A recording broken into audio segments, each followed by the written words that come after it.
The rain fell mercilessly on St. Michael's Cemetery, turning the freshly dug earth into mud around Isabella Moretti's grave.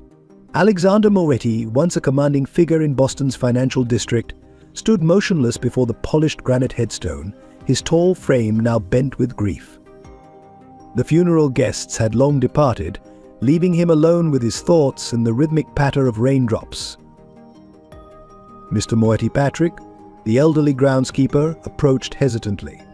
"We need to close the gates soon, sir." Alexander barely nodded, his eyes fixed on the photograph nestled among the roses, Isabella's smile, forever frozen in time. 3 years had passed since that day, yet the pain remained as fresh as the rain-soaked flowers before him. A sudden gust of wind scattered the funeral programs across the wet grass. As Alexander moved to gather them, a familiar scent stopped him: lavender, Isabella's signature perfume. Impossible in this rain. He looked up, and for a moment the world seemed to shift. Through the curtain of rain, he caught a glimpse of something that made his heart stop: a little girl in a blue dress, standing by the old oak tree, adjusting her glasses exactly as Isabella used to do. When he blinked, she was gone, leaving him to question his sanity. "You're seeing her too, aren't you?" Teresa Collins appeared beside him, her voice barely above a whisper. The director of Hope's Haven Orphanage looked at him with knowing eyes. "It's time you knew the truth, Alexander." Before he could respond, another figure emerged from behind the oak: Richard Mitchell, Isabella's estranged brother, his expensive suit soaked through. "Still haunting her grave, Alexander, or is it guilt that brings you here?" Richard, Teresa warned, stepping between them. "The truth will come out," Richard sneered, dropping an envelope at Alexander's feet. "About Isabella's death. About what you did." As Richard disappeared into the rain, Alexander picked up the envelope with trembling hands. Inside was a newspaper clipping he'd never seen before: questions arise in arts curator's death, police reopen investigation. The rain intensified, but Alexander barely noticed. His world was spinning, memories of Isabella's final days flooding back: her secretive phone calls, the mysterious meetings, her last words: "When you find them, Alex, promise me you'll keep them safe. Promise me you'll understand."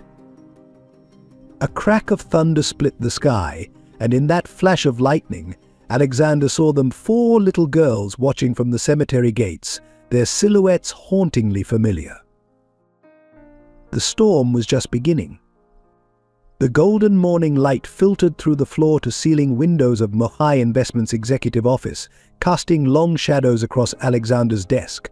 At 42, he cut an impressive figure: tall, broad-shouldered, with premature grey streaking his dark hair.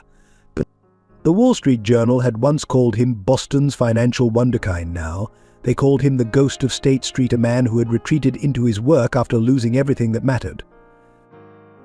The corner office, once a symbol of his success, had become his sanctuary and prison. Family photos that once adorned the walls were now confined to a single drawer, too painful to display, too precious to discard. Only one remained: Isabella at their vineyard in Tuscany, her laugh caught mid-moment, her eyes sparkling with life. Mr. Moretti, Rebecca, his assistant of 8 years, appeared at the door. "The board is waiting." Alexander nodded, adjusting his tie with practiced precision. "Give me a mere moment."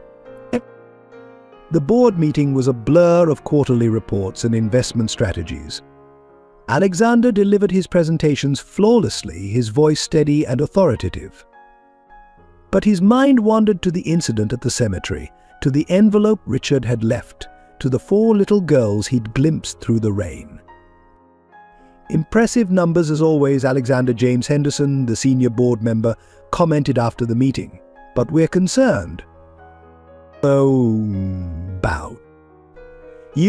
3 years is a long time to grieve, son.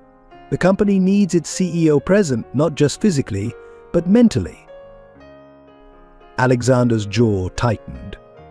"My performance is exemplary," James interrupted. "But you're not living, Alexander.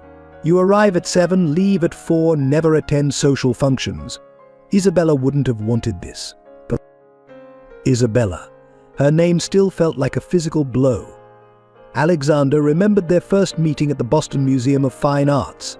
He'd been there to secure a major donor. She'd been the brilliant young curator who saw right through his practiced charm. Art isn't about investment portfolios, Mr. Moetti, she'd challenged. It's about soul. That was Isabella always seeing beneath surfaces, always finding the truth behind carefully constructed facades. She'd transformed him from a numbers-driven executive into someone who could appreciate the beauty in small moments. Their Sunday morning dance sessions in the living room, her impromptu art lessons, the way she'd leave little notes in his briefcase, remember to look up at the sky today, my love. The clouds are dancing. The intercom buzzed, jolting him back to the present. Mr. Moetti, Rebecca's voice was hesitant. There's a MS Collins here to see you, from Hope's Haven Orphanage. Alexander's hands stilled over the keyboard. Teresa Collins, the woman from the cemetery. Send her in. Teresa entered with quiet grace, her simple black dress and pearl necklace a stark contrast to the office's corporate atmosphere. Thank you for seeing me, Alexander. You said it was time I knew the truth, he replied, gesturing to the chair across from his desk. About what I saw at the cemetery. Teresa sat, smoothing her skirt with practiced calm. Before I explain, I need to show you something. She placed a worn leather journal on his desk, Isabella's diary. She left it in my care, with specific instructions about when to give it to you. Alexander stared at the familiar handwriting on the cover. Why now? Because the girls are ready, and because Richard is making his move. The mention of Richard darkened Alexander's expression. The Mitchell family had opposed Isabella's marriage to Alexander from the start. Old money looking down on new money, Isabella had joked. But there had been something darker in Richard's opposition, something that went beyond social status. The newspaper article he left Alexander began. "Is just the beginning," Teresa interrupted. "He's trying to destroy you, Alexander, to take everything Isabella left behind." Everything she left, Alexander's voice trailed off as realization dawned. The girls at the cemetery. They're not just similar to Isabella, are they? Teresa's eyes held a mixture of compassion and determination. They're her legacy, Alexander, her greatest gift to you, and they're in danger. The morning sun had climbed higher, casting Teresa's face in sharp relief as she continued. Isabella knew Richard would never stop. That's why she arranged everything through Hope's Haven, why she made me promise to protect them until you were ready. Ready for what? To be a father again. The word hit Alexander like a physical blow. After Isabella's death, they'd found the nursery. She'd been secretly preparing tiny clothes still with tags, a hand-painted mural of butterflies she'd never finished. Their dream of a family had died with her, or so he'd thought. There's more, Teresa continued, opening the diary to a marked page. Isabella left letters for each of the girls. They don't know about them yet. She wanted you to be the one to decide when they were ready. Alexander's fingers traced Isabella's handwriting, feeling the slight indentations where she'd pressed too hard, a habit she had when writing something important. Why didn't you tell me sooner? Isabella was very specific about the timing. She said you needed to find them on your own, to feel the connection without being told. She believed in the power of natural bonds. A knock at the door interrupted them. Rebecca entered with her usual efficiency.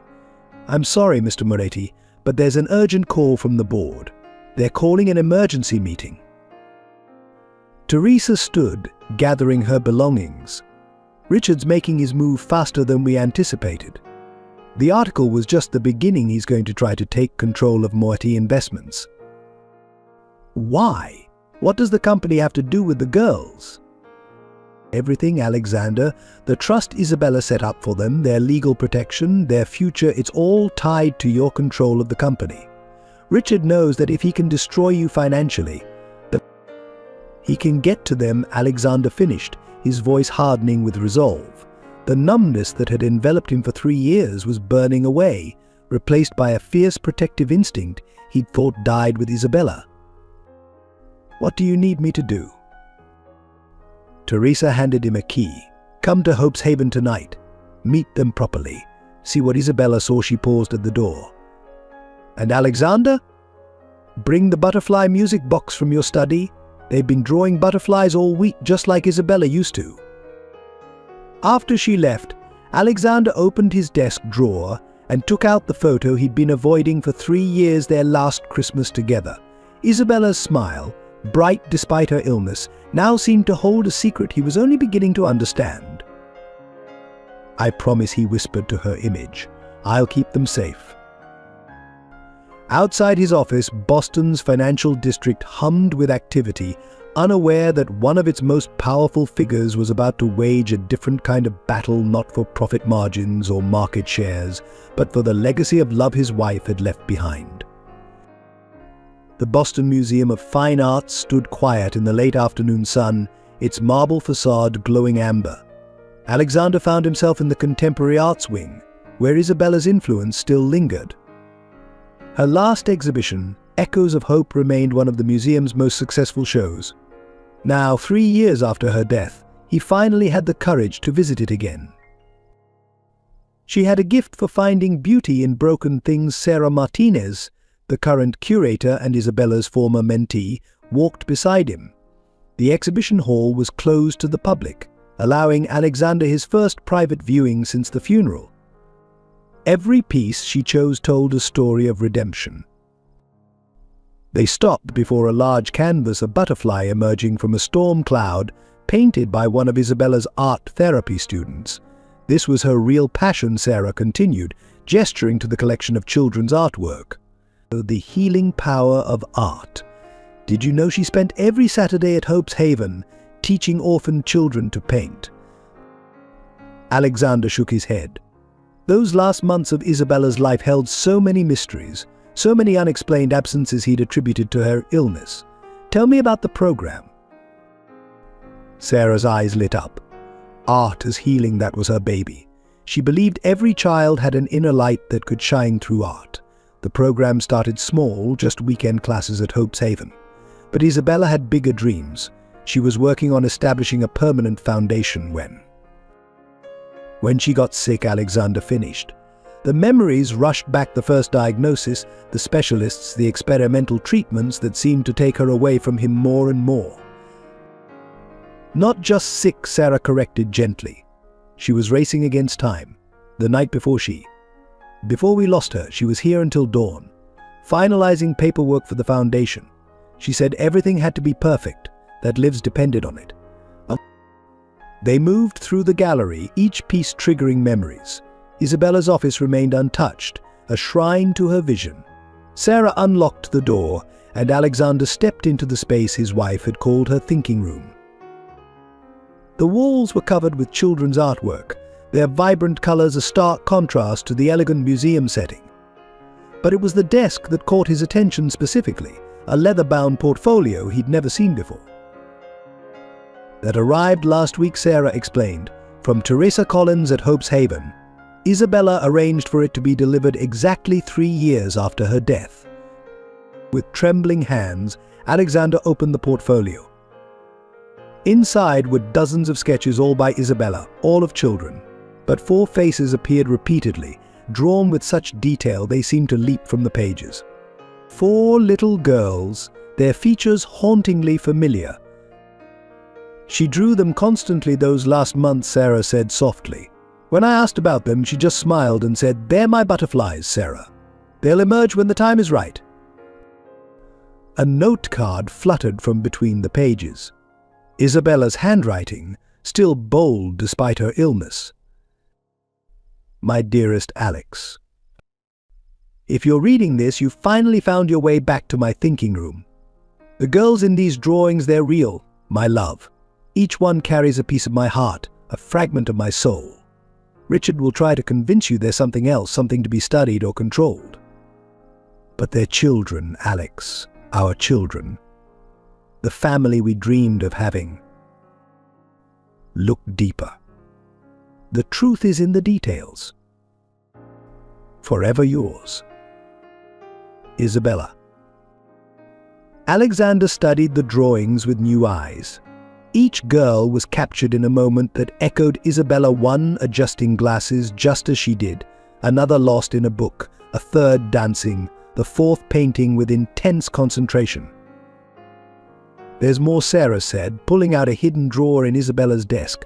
She left instructions about these two. She handed him a stack of sealed envelopes, each marked with a different date. One for each birthday until they turn 18. "How long have you known about them?" Sarah's expression softened. "Isabella swore me to secrecy. She said you had to find them in your own time, when your heart was ready to love again." The sound of footsteps in the corridor interrupted them.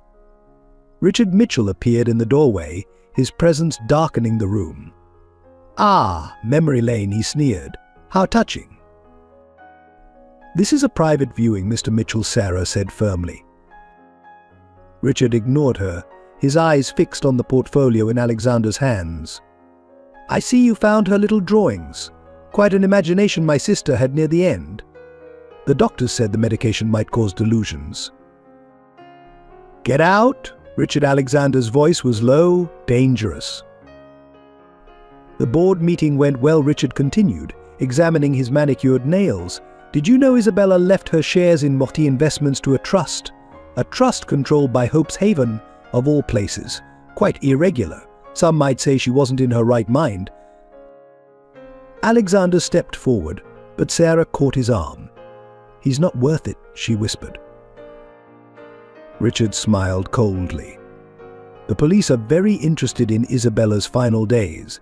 The unexplained withdrawals from your joint accounts, the secret meetings, the mysterious legal documents. It all paints quite a picture." "My wife was setting up a children's foundation," Alexander replied. "Everything was legal and documented." Was it? Or was she protecting something else? Someone else. Richard picked up one of the drawings. 4 little girls, Alex. 4 perfect little copies of my sister. Don't you find that strange? Before Alexander could respond, Teresa Collins appeared behind Richard. "I believe you're trespassing, Mr. Mitchell. The museum is closed to the public." Richard's smile didn't waver. "Teresa, still carrying out my dead sister's wishes? Or do you have other motivations? The trust fund is quite substantial, after all." "Leave."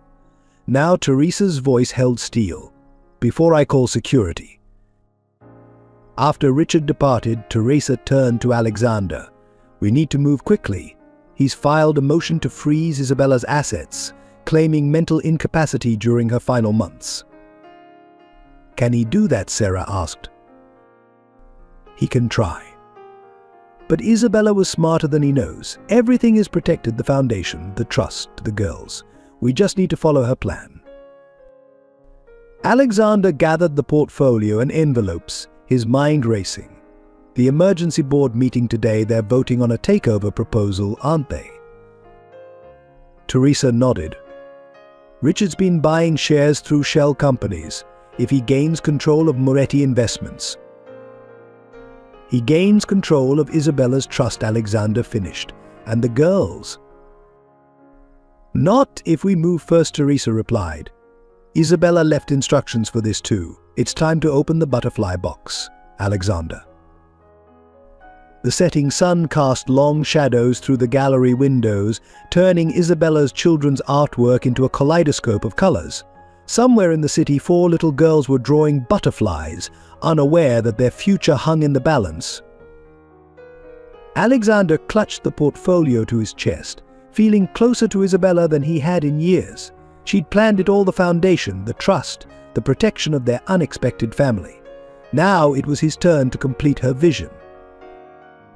"Let's go meet our daughters," he said softly.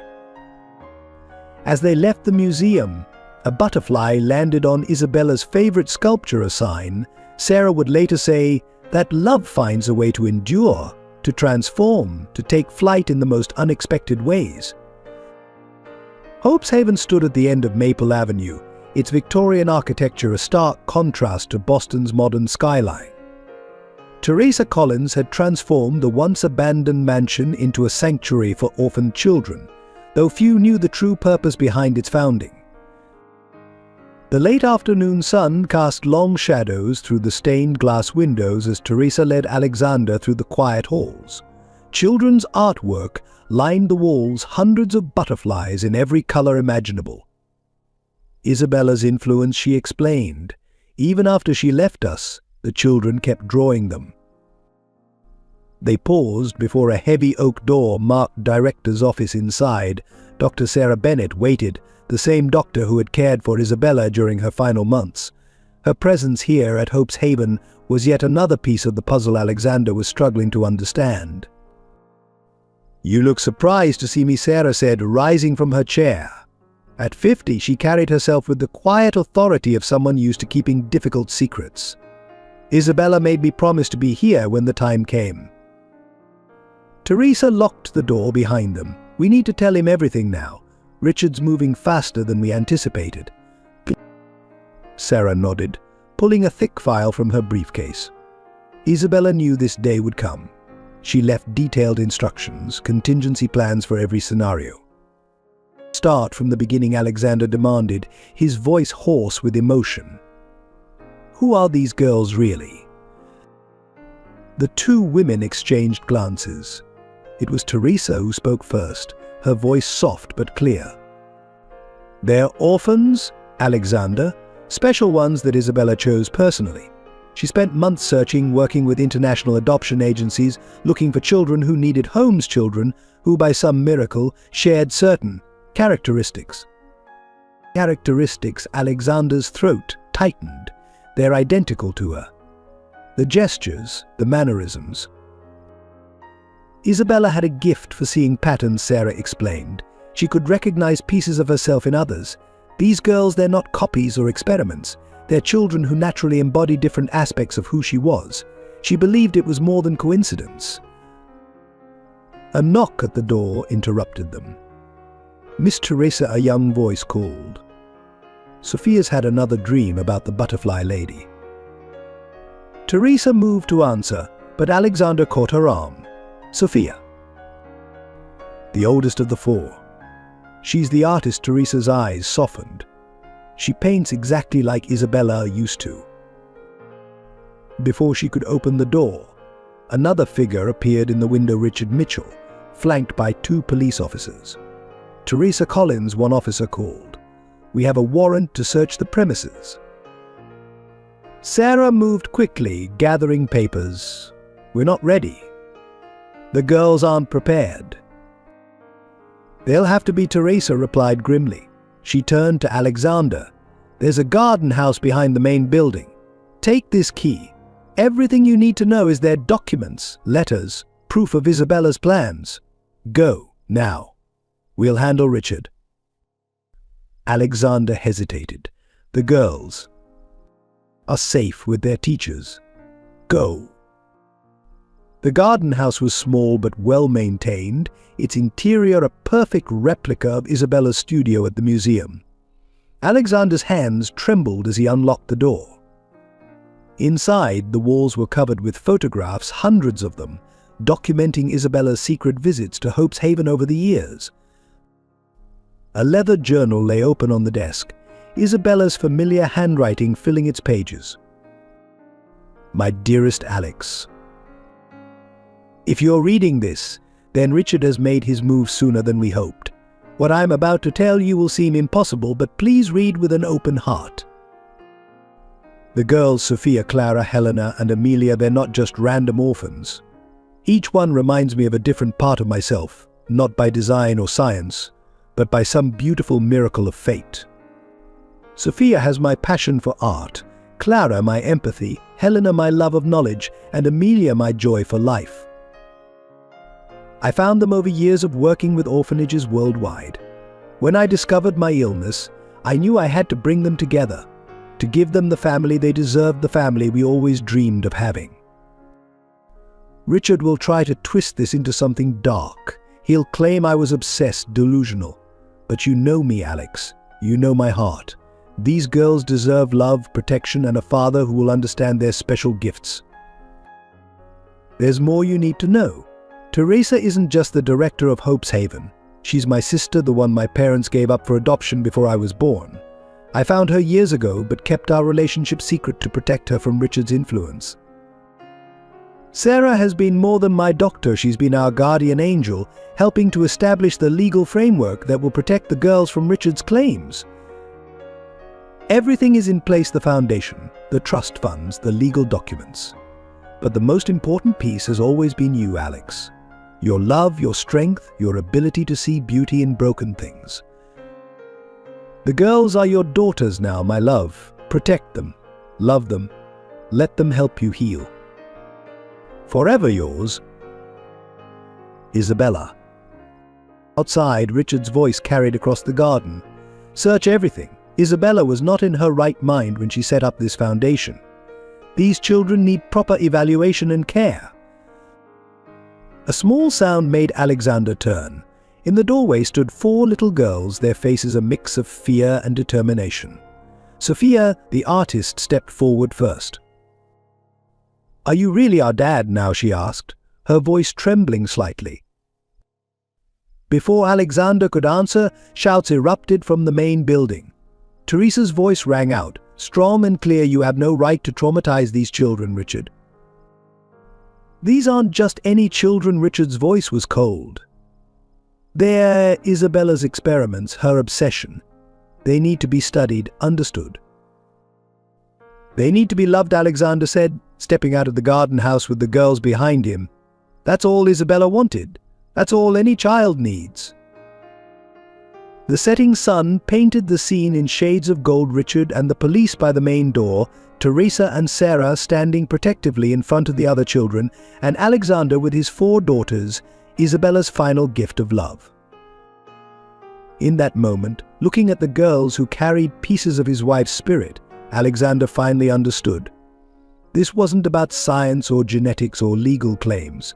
It was about love finding a way to endure, to transform, to create family bonds that transcended traditional boundaries. The battle for Hope's Haven was just beginning, but Alexander was no longer alone in his fight. He had Teresa's fierce protection, Sarah's unwavering support, and most importantly, 4 little girls who needed him as much as he needed them. As if sensing his thoughts, Sophia slipped her small hand into his.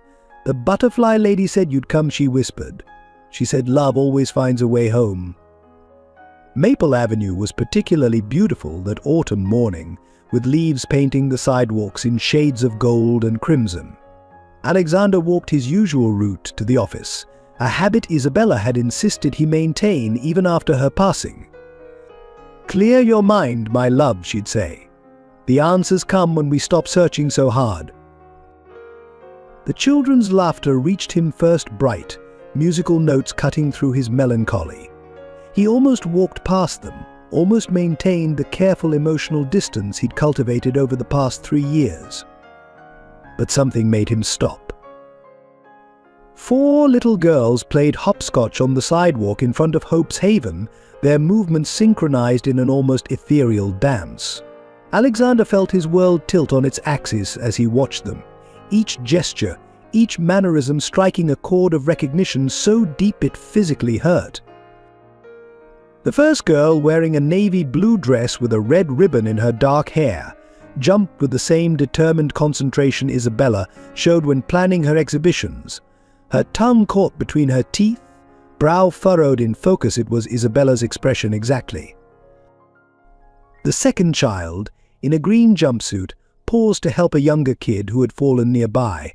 Her gentle smile, the way she tucked her hair behind her ear as she knelt down, Alexander had seen that gesture 1,000 times across dinner tables and museum galleries. The third adjusted her glasses with such familiar precision that Alexander had to grip a nearby fence for support. Isabella had done the same thing whenever she was deep in thought, pushing the frames up with her middle finger while her index finger tapped against the lens. But it was the 4th girl who broke him completely. She danced between turns, lost in her own world of music only she could hear. Isabella had danced the same way in their kitchen on Sunday mornings, barefoot and beautiful, always saying, "Life is too short not to dance, Alex." Beautiful children, aren't they? Teresa Collins appeared beside him, her presence both comforting and unsettling. They came to us 3 months ago. Alexander couldn't speak. His eyes remained fixed on the girls, drinking in every movement, every laugh, every detail that echoed his late wife. "Sophia is our artist," Teresa continued softly, nodding toward the girl in the navy dress. "She paints for hours, just like—" "Stop!" Alexander's voice was raw. "This isn't possible." "What isn't possible, Mr. Murray? That these orphan girls might share some characteristics with someone they'd never met, or that love might find ways to endure that we don't understand." The girl in glasses, Helena, according to the name embroidered on her sweater, looked up then. Her eyes met Alexander's with an intensity that stole his breath. "You're the man from the butterfly lady's picture," she said matter-of-factly. "Butterfly lady?" "From our dreams," Sophia explained, joining her sister. "She shows us paintings and tells us stories about butterflies coming out of storms."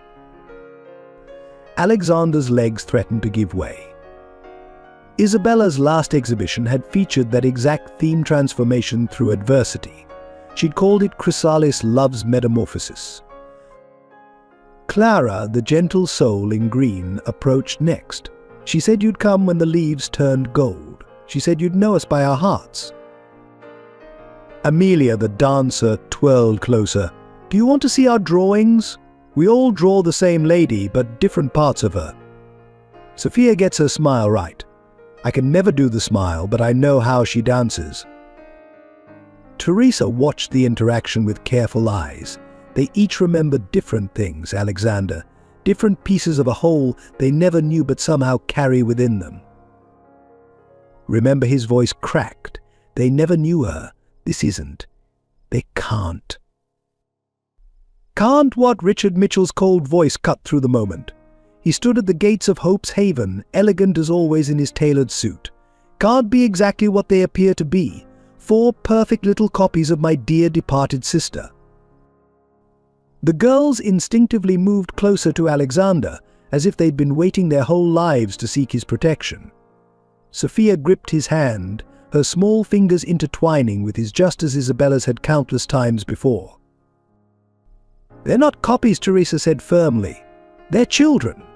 Orphans who need love and protection, not your twisted interpretations." Richard smiled, but it didn't reach his eyes. "Are they?" "Let's look at the facts. 4 girls, all the same age, all appearing mysteriously after Isabella's death, all showing identical mannerisms to my sister. Quite a coincidence, wouldn't you say?" "Leave them alone." Richard Alexander found his voice, stronger now with the weight of 4 small hands clutching his coat. "Oh, I'm not going anywhere, Alexander. In fact, I've just filed for emergency guardianship of all 4 girls, as Isabella's only living relative." "That's not true," Teresa interrupted, her voice sharp. "I am Isabella's sister." The revelation hung in the autumn air like the last leaf before winter. Richard's face contorted with rage. "Impossible. My parents never had another daughter. The one they gave up for adoption before you were born. The sister Isabella found and protected from you." Teresa's smile was cold. "Check your facts, Richard. Isabella left everything prepared." The girls watched the exchange with unnaturally adult understanding. Helena, the observer, whispered something to Sophia, who immediately began to sketch in her ever-present notebook. Clara comforted a trembling Amelia, while keeping her eyes fixed on Richard with surprising defiance. "You'll be hearing from my lawyers," Richard spat, turning on his heel. "All of you." After he left, Alexander looked at Teresa with new eyes. "Isabella's sister. There's so much you need to know, Alexander. So much." She prepared for this moment. Teresa gestured toward the mansion. "Come inside. It's time you saw Isabella's sanctuary." The girls led the way, moving with the comfortable familiarity of home. Inside, the walls were covered with children's artwork, hundreds of butterflies in every imaginable color and style. But it was the large painting over the fireplace that caught Alexander's eye, a woman in a garden of butterflies, her face turned away but her stance unmistakably Isabella's. "Sophia painted that last week," Teresa explained. "She said the butterfly lady showed her how in a dream." Alexander approached the painting, his heart racing. In the corner, in childish handwriting, were words that brought him to his knees. "Love finds a way to fly again. SM. SM. SM. Sophia Moetti." The same initials Isabella used to sign her works. The girls gathered around him, their presence both comforting and overwhelming. Each carried a piece of Isabella, not in their faces or their DNA, but in the essence of who they were becoming. "Are you going to be our daddy now?" Amelia asked. Her dance stilled for once. Before Alexander could answer, Sophia pressed something into his hand, her latest sketch. It showed all 5 of them together, surrounded by butterflies, with a familiar figure watching from above. "She said you'd know what to do," Sophia whispered. "The butterfly lady. She said love always knows the way home." The mahogany grandfather clock in Hope's Heaven's library chimed midnight, but Alexander couldn't tear himself away from the documents spread before him. Isabella's journals, letters, legal papers, each page revealed another layer of the intricate plan she had crafted before her death. "She spent months preparing everything," Teresa explained, pouring them both another cup of coffee. The girls had long since gone to bed, but their presence lingered in the artwork covering the library walls. The adoption arrangements, the trust funds, the legal protections, she thought of everything. Alexander held up a photograph of Isabella at Hope's Haven, surrounded by children, her smile radiant despite her obvious illness. The timestamp showed it was taken just weeks before her death. Why didn't she tell me? She tried. In her way, Teresa sat across from him, her resemblance to Isabella more noticeable in the soft lamplight. Those last months when she kept talking about butterflies and transformation, she was trying to prepare you. The journal entries painted a picture of Isabella's final months that broke Alexander's heart anew. October 15th found Sophia today. She was painting in the orphanage's art room, her tongue caught between her teeth, just like I do when I'm concentrating. The connection was instant. When she smiled, I saw myself at that age, full of dreams and colors. November 3rd, Clara has such gentle wisdom. The way she comforts the younger children, always knowing exactly what they need. I used to think my empathy was learned, but seeing it in her makes me wonder if some souls are just born understanding others' pain. December 8th, Helena devours books like I did at her age. Found her in the library, glasses slipping down her nose, lost in a world of words. She asks questions that make the adults uncomfortable, just like I used to do. December 24th, Amelia dances when she thinks no one's watching. My little fairy, moving to music only she can hear. She reminds me of myself before the world taught me to be still. A knock at the library door interrupted their reading. Dr. Sarah Bennett entered, carrying more files. The preliminary DNA tests Richard ordered came back, she announced. All negative, of course. The girls aren't biologically related to Isabella. Of course they're not, Alexander replied, frustrated. That's not what makes them special. Try telling that to Richard, Sarah sighed. He's convinced there's some medical explanation. He's filed motions for more extensive testing. Over my dead body, Teresa's voice was steel. Those girls have been through enough. Alexander picked up another document, a legal brief outlining the adoption process. Everything was meticulously documented, every I dotted and T crossed. Isabella had created an unbreakable chain of custody. She knew Richard would try something like this, Teresa explained. That's why she made the adoptions ironclad. The girls were legally placed with Hope's Haven, with clear provisions for their future care. Including my guardianship, Alexander asked. Especially that. But it had to be your choice, Alexander. Isabella was very clear you had to find them on your own, had to feel the connection naturally. A small sound from the doorway made them all turn. Sophia stood there in her butterfly pajamas, sketchbook clutched to her chest. "I had another dream," she said softly. Alexander opened his arms instinctively and she came to him, curling into his lap like she'd done it 1,000 times before.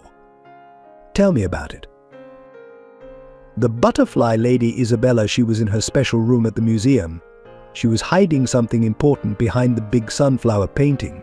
She said, Sophia's brow furrowed in concentration. She said, "The truth is in the heart of the garden." Sarah and Teresa exchanged meaningful looks. The sunflower painting, Sarah mused, "It's still in her office at the museum." "We need to get there before Richard does," Teresa stood. "If Isabella left more evidence—" "It's not evidence," Sophia interrupted, opening her sketchbook. "It's love letters. One for each of us for every birthday until we're 18. And something else, something about Richard, about why he's so angry." The sketch showed Isabella at her desk, writing letters with a familiar butterfly music box beside her. Alexander's throat tightened, the same box that now sat in his study at home. "How did you know about the music box?" he whispered. "I didn't," Sophia replied simply. "She showed me. Just like she shows me other things, how to mix colors, how to see the light in shadows, how to love people who are hurting." As if summoned by their conversation, the other girls appeared in the doorway. Helena clutched a book of poetry, Isabella's favorite Rill collection. Clara carried a small first aid kit, always ready to help. Amelia wore her ballet slippers, ready to dance at a moment's notice. "We all dream about her," Helena explained, adjusting her glasses. "Different dreams, different memories, but always with the same message." "What message?" Alexander asked, though somehow he already knew. "That love finds a way," Clara said softly. "That family isn't just blood," Amelia added, executing a perfect pirouette. "That you need us as much as we need you," Sophia finished, showing him her latest drawing, all of them together, surrounded by butterflies, with Isabella's smile watching over them. The grandfather clock struck 1, its deep tones echoing through the mansion. Outside, a car door slammed. Teresa moved quickly to the window. "Richard," she reported grimly, "with police." "He's not giving up," Sarah warned. "He's obsessed with proving there's something unnatural about the girl's connection to Isabella." Alexander stood, still holding Sophia, the other girls gathering close.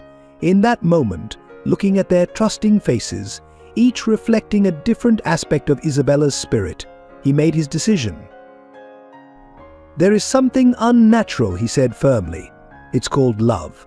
And Richard will never understand it because he's never truly experienced it." The pounding on the front door echoed through the house. But Alexander felt no fear now, only a fierce protectiveness he thought died with Isabella. "Get the girls upstairs," he instructed Teresa. "Sarah, bring me everything we have on Richard's activities during Isabella's illness. It's time we stopped playing defense." As Teresa led the girls away, Sophia turned back. "Dad!" The word sent a shock through Alexander's heart. "Yes, sweetheart." "She said you'd know what to do when the time came. She said love always protects its own." The front door opened and Richard's voice carried up the stairs. But Alexander stood firm, Isabella's journal pressed to his heart, surrounded by the artwork of 4 extraordinary girls who had brought love back into his life. The real investigation was just beginning, not into the mystery of the girl's connection to Isabella, but into the depths of Richard's obsession and the lengths to which love would go to protect its own. Richard Mitchell's footsteps echoed through Hope's Heaven's hallway, accompanied by the heavier tread of police officers.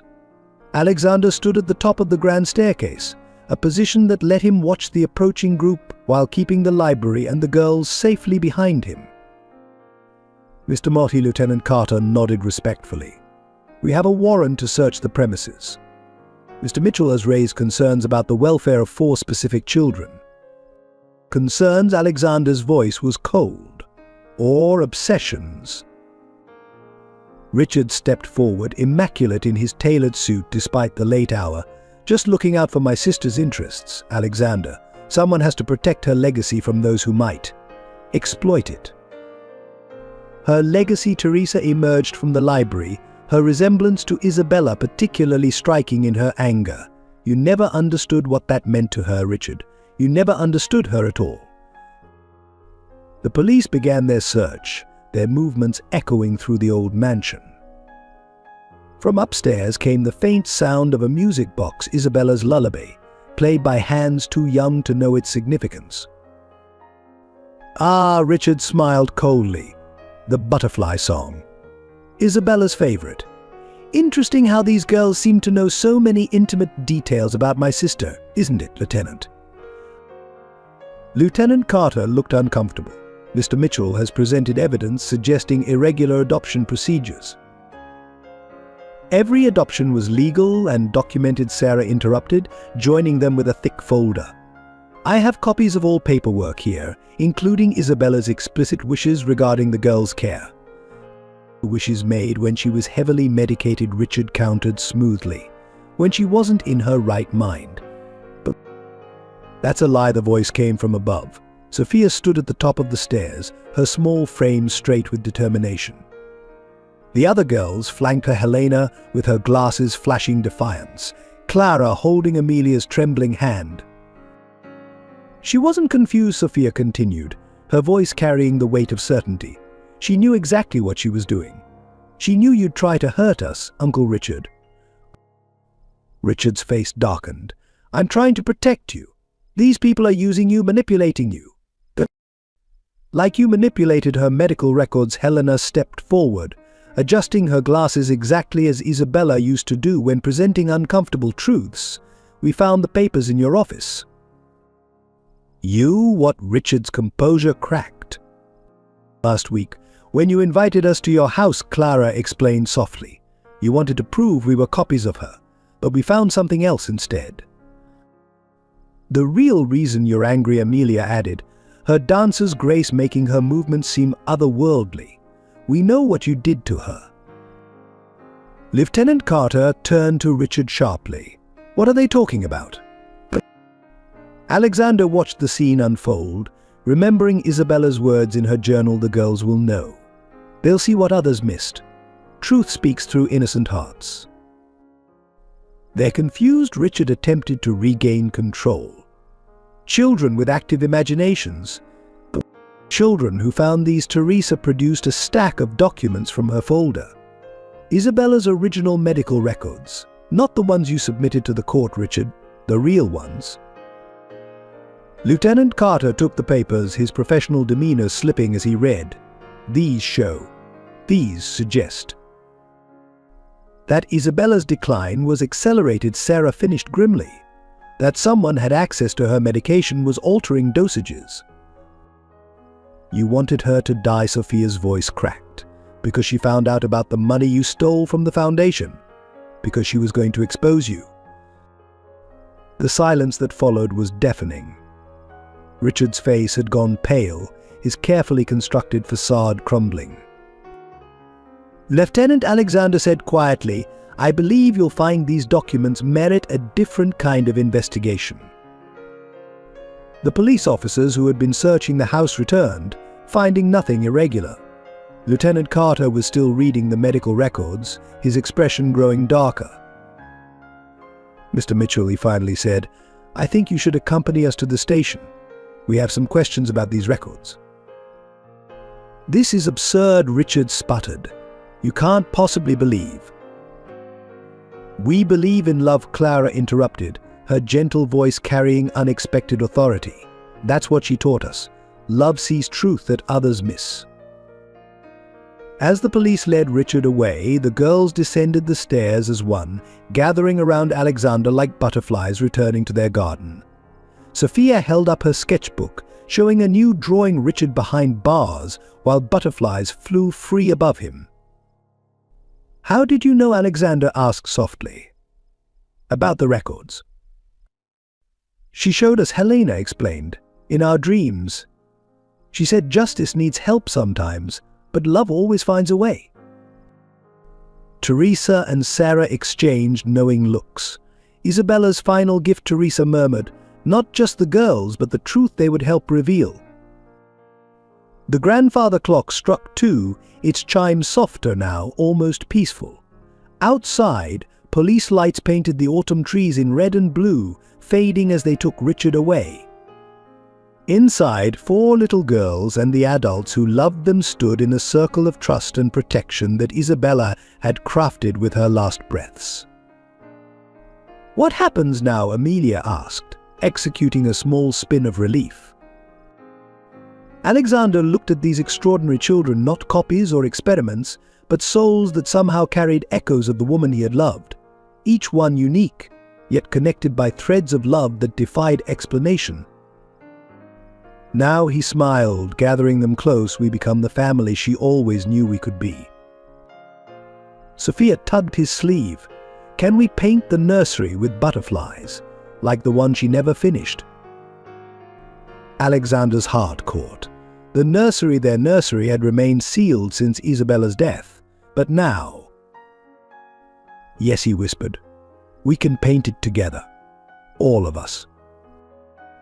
As if in response, a real butterfly, impossible for the season, fluttered past the window, its wings catching the moonlight like a final benediction from Isabella herself. The first battle was won, but Alexander knew there would be more challenges ahead. Richard's arrest was just the beginning. But looking at these 4 brave girls, each carrying a piece of Isabella's spirit, he felt ready for whatever came next. Love had found its way home, just as Isabella had promised. And home, they were discovering, was not a place but a connection, a family bound, not by blood but by something far stronger, the legacy of a love that refused to die.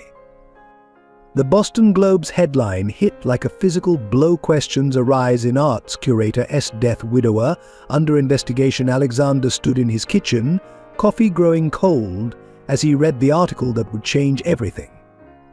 Sources close to the investigation revealed that Alexander Moetti, CEO of Moretti Investments, may have played a role in the mysterious circumstances surrounding his wife's death.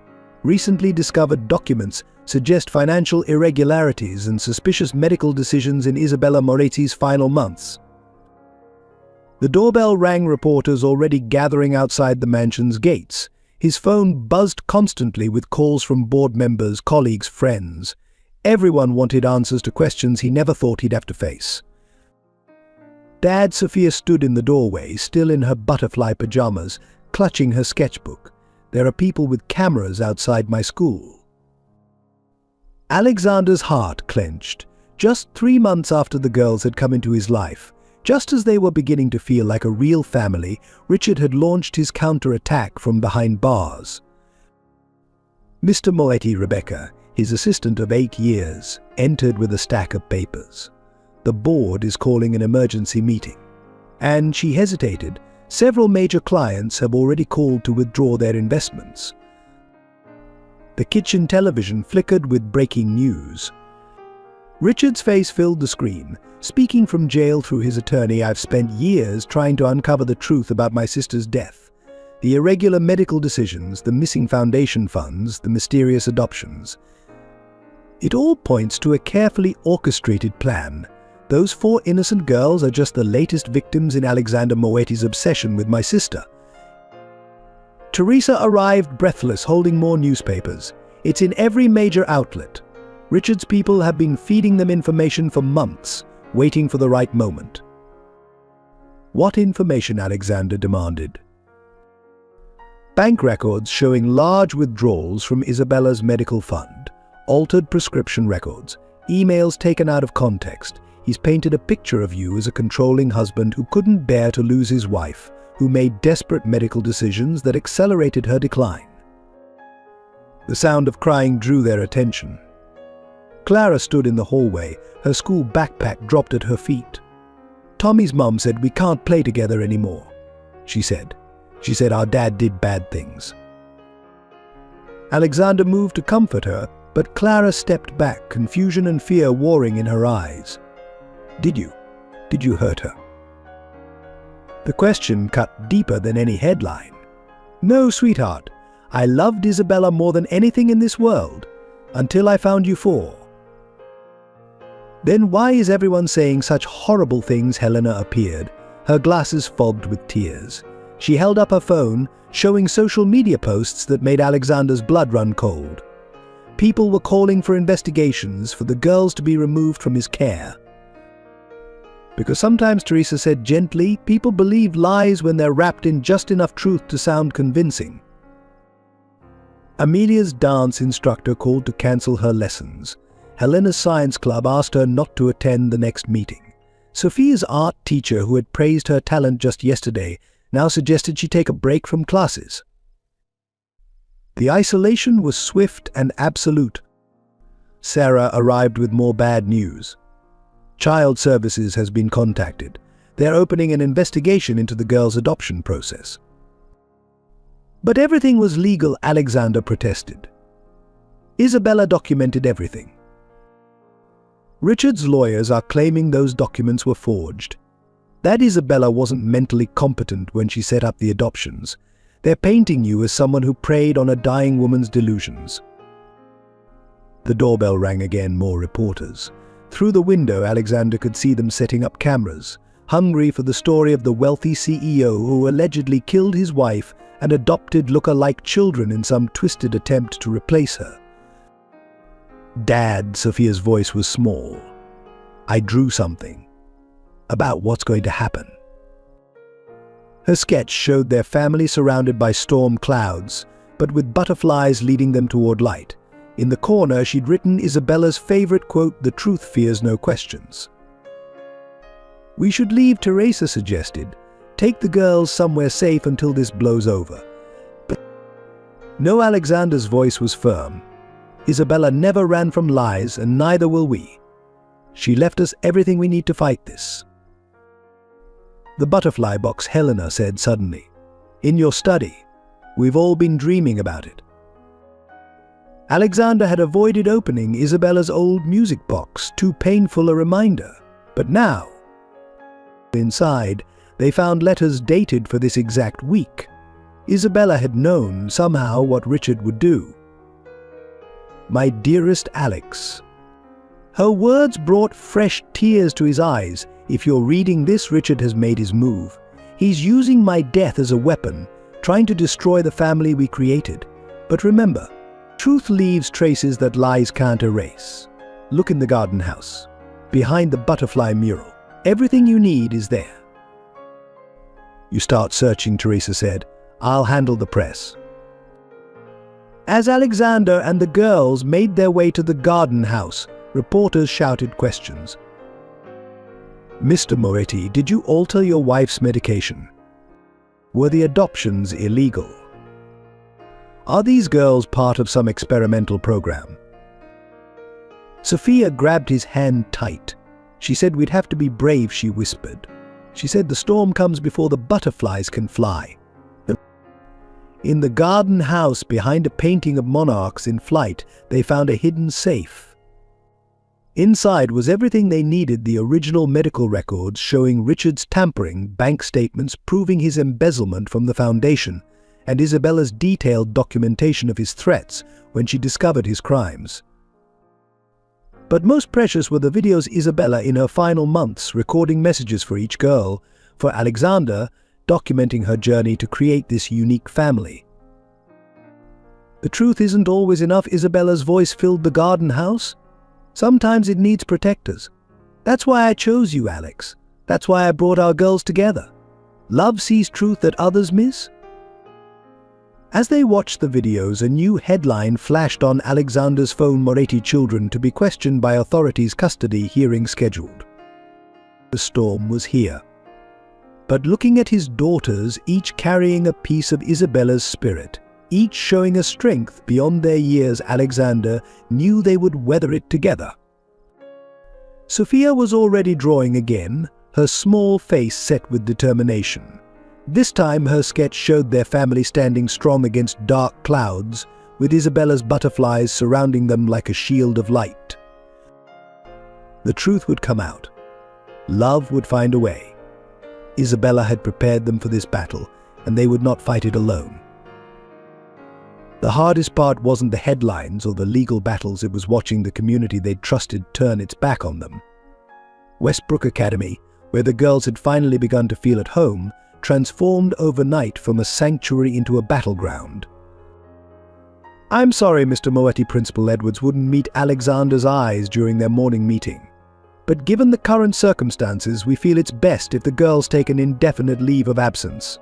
The other parents have expressed concerns." Concerns? Alexander's voice was tight. "These children have done nothing wrong. It's not about what they've done. It's about the questions surrounding their adoption, their unusual connection to your late wife, and now these allegations." She slid a manila envelope across her desk. "We have a responsibility to our school community." Outside the principal's office, the girls waited, already understanding more than children their age should. Helena clutched her science fair project, a study of butterfly migration patterns that had won first place just last week. Now, the same teachers who had praised her work wouldn't meet her eyes. "Can I at least say goodbye to my friends?" Clara asked softly. "Honey, they're not letting anyone near us," Amelia answered, her usual dance-like movement stilled by sadness. "Sarah Miller's mum crossed the street yesterday when she saw me coming." Sophia sat silently, sketching in her notebook. The image taking shape showed their school, but with shadows creeping up the walls while butterflies carried away small figures that looked like them. The rejection spread like ripples in a pond. The invitations to birthday parties were rescinded. Dance classes suddenly had no openings. The local art studio where Sophia had shone so brightly posted a private lessons only sign when they approached. Even their neighbors, who had watched the girls grow over the past months, began closing their curtains when the family walked past. The weekend barbecues, the impromptu playmates, the casual front yard conversations all vanished as if they'd never existed. "It's not fair," Helena declared one evening, throwing her glasses onto the kitchen table in frustration. "They're judging us without even asking for our side of the story." Teresa, who had moved in to help manage the crisis, looked up from her laptop where she'd been monitoring the growing social media storm. "People fear what they don't understand, sweetheart, and our family is unique." "But we're not doing anything wrong," Clara's gentle nature finally cracked. "We're just trying to be a family. Why can't they see that?" Alexander watched his daughters struggle with the injustice of it all. The community's rejection was teaching them harsh lessons about loyalty and prejudice far too early. The breaking point came during Sunday service at St. Michael's Church, where Isabella had once taught art to underprivileged children. As the family walked to their usual pew, people began to move away, creating an island of empty seats around them. Perhaps Father Thomas suggested quietly after the service, "You might find another parish more accepting of your situation." That afternoon they sat in their garden, the one place that still felt safe. The butterfly bushes Isabella had planted were in full bloom, but even their beauty couldn't lift the heavy atmosphere. "Dad," Sophia looked up from her sketchbook, "I think I know why everyone's so scared of us." "Why's that, sweetheart?" "Because we remind them that love doesn't always follow rules. The butterfly lady Isabella, she told me in my dream. She said sometimes love finds new ways to make families, and that scares people who only understand old ways." Clara nodded, her empathy shining through despite her own pain. "Like Tommy's mum, she's not really angry at us. She's scared because she can't explain how we can be so much like Isabella without being her real daughters." "But we are real," Helena insisted. "Our love is real. Our family is real." Amelia, who had been unusually still, suddenly began to dance slow, graceful movements that reminded Alexander painfully of Isabella. "Maybe we need to show them," she suggested, twirling. "Not tell them, show them." Show them what Alexander asked. That love makes its own kind of sense, Sophia answered, turning her sketchbook around. She'd drawn their family surrounded by the community, but instead of shadows and fear, there were butterflies connecting everyone, creating bridges of understanding. Teresa joined them, carrying a fresh batch of mail, more cancellations, more rejections, more closed doors, but her expression was determined. Isabella knew this would happen, she said, pulling out another letter from the butterfly box. Listen to what she wrote. When the world turns its back, that's when you know who your true family is. The ones who stay, who fight beside you, who believe in love's power to transform, they're the ones who matter. As if in response to Isabella's words, the doorbell rang. They all tensed, expecting more reporters or angry neighbors. Instead, they found Sarah Bennett on their doorstep, along with a small group of supporters' families who had benefited from Isabella's art therapy program, children who had found hope at Hope's Haven, teachers who refused to believe the lies. "We're here," Sarah said simply, "because Isabella taught us that love is stronger than fear, and we're not letting her family face this alone."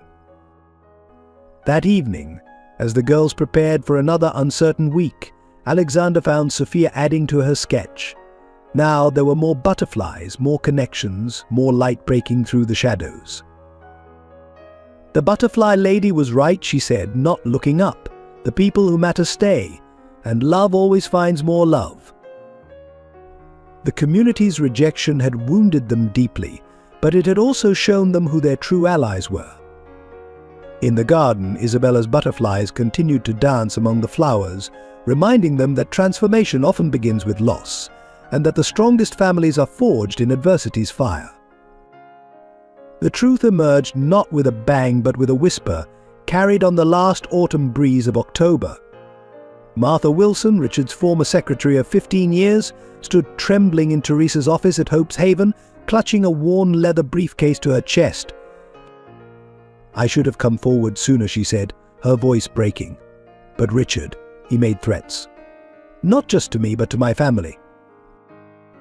Inside the briefcase lay the keys to unraveling Richard's elaborate web of lies, years of private correspondence, financial records, and most damning of all, Isabella's original medical records, unaltered and authenticated. He was obsessed with her, Martha explained, spreading the documents across Teresa's desk. Not with protecting her, as he claimed, but with controlling her. When Isabella discovered his embezzlement from the foundation, he began tampering with her medication. Not enough to kill her directly, but enough to weaken her, to make her appear unstable. Alexander sat heavily in a nearby chair, the weight of truth pressing on his chest. Why? Why go to such lengths? Because Isabella had proof of everything: his theft, his manipulation, even his involvement in your parents' financial ruin 20 years ago. Martha pulled out an old photograph, Richard and Alexander's father, shaking hands over what would prove to be a ruinous business deal.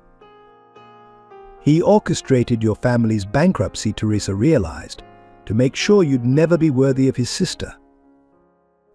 The girls, who had insisted on being present, absorbed this revelation with extraordinary composure. Helena, ever the analytical one, was already connecting the dots. "That's why he hates seeing us with Dad," she said.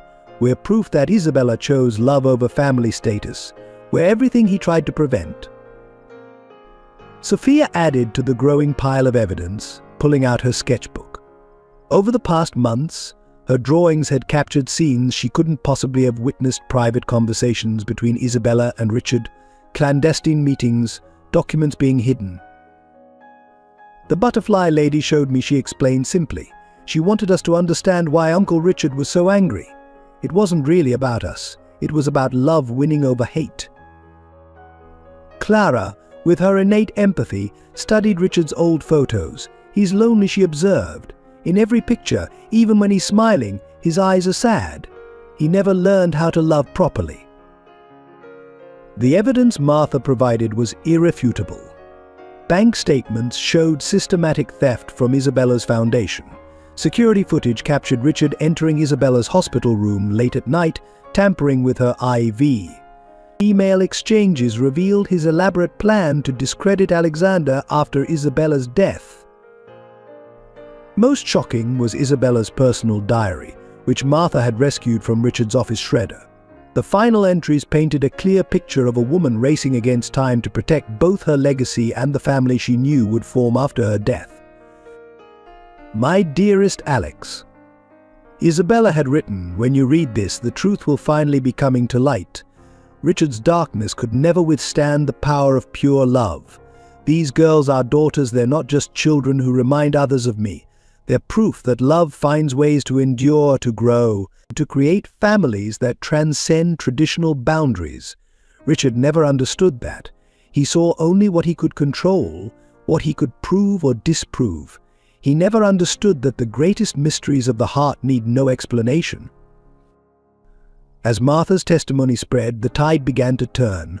The Boston Globe, which had been so quick to condemn Alexander, now ran a front page expose on Richard's decades of manipulation and financial fraud.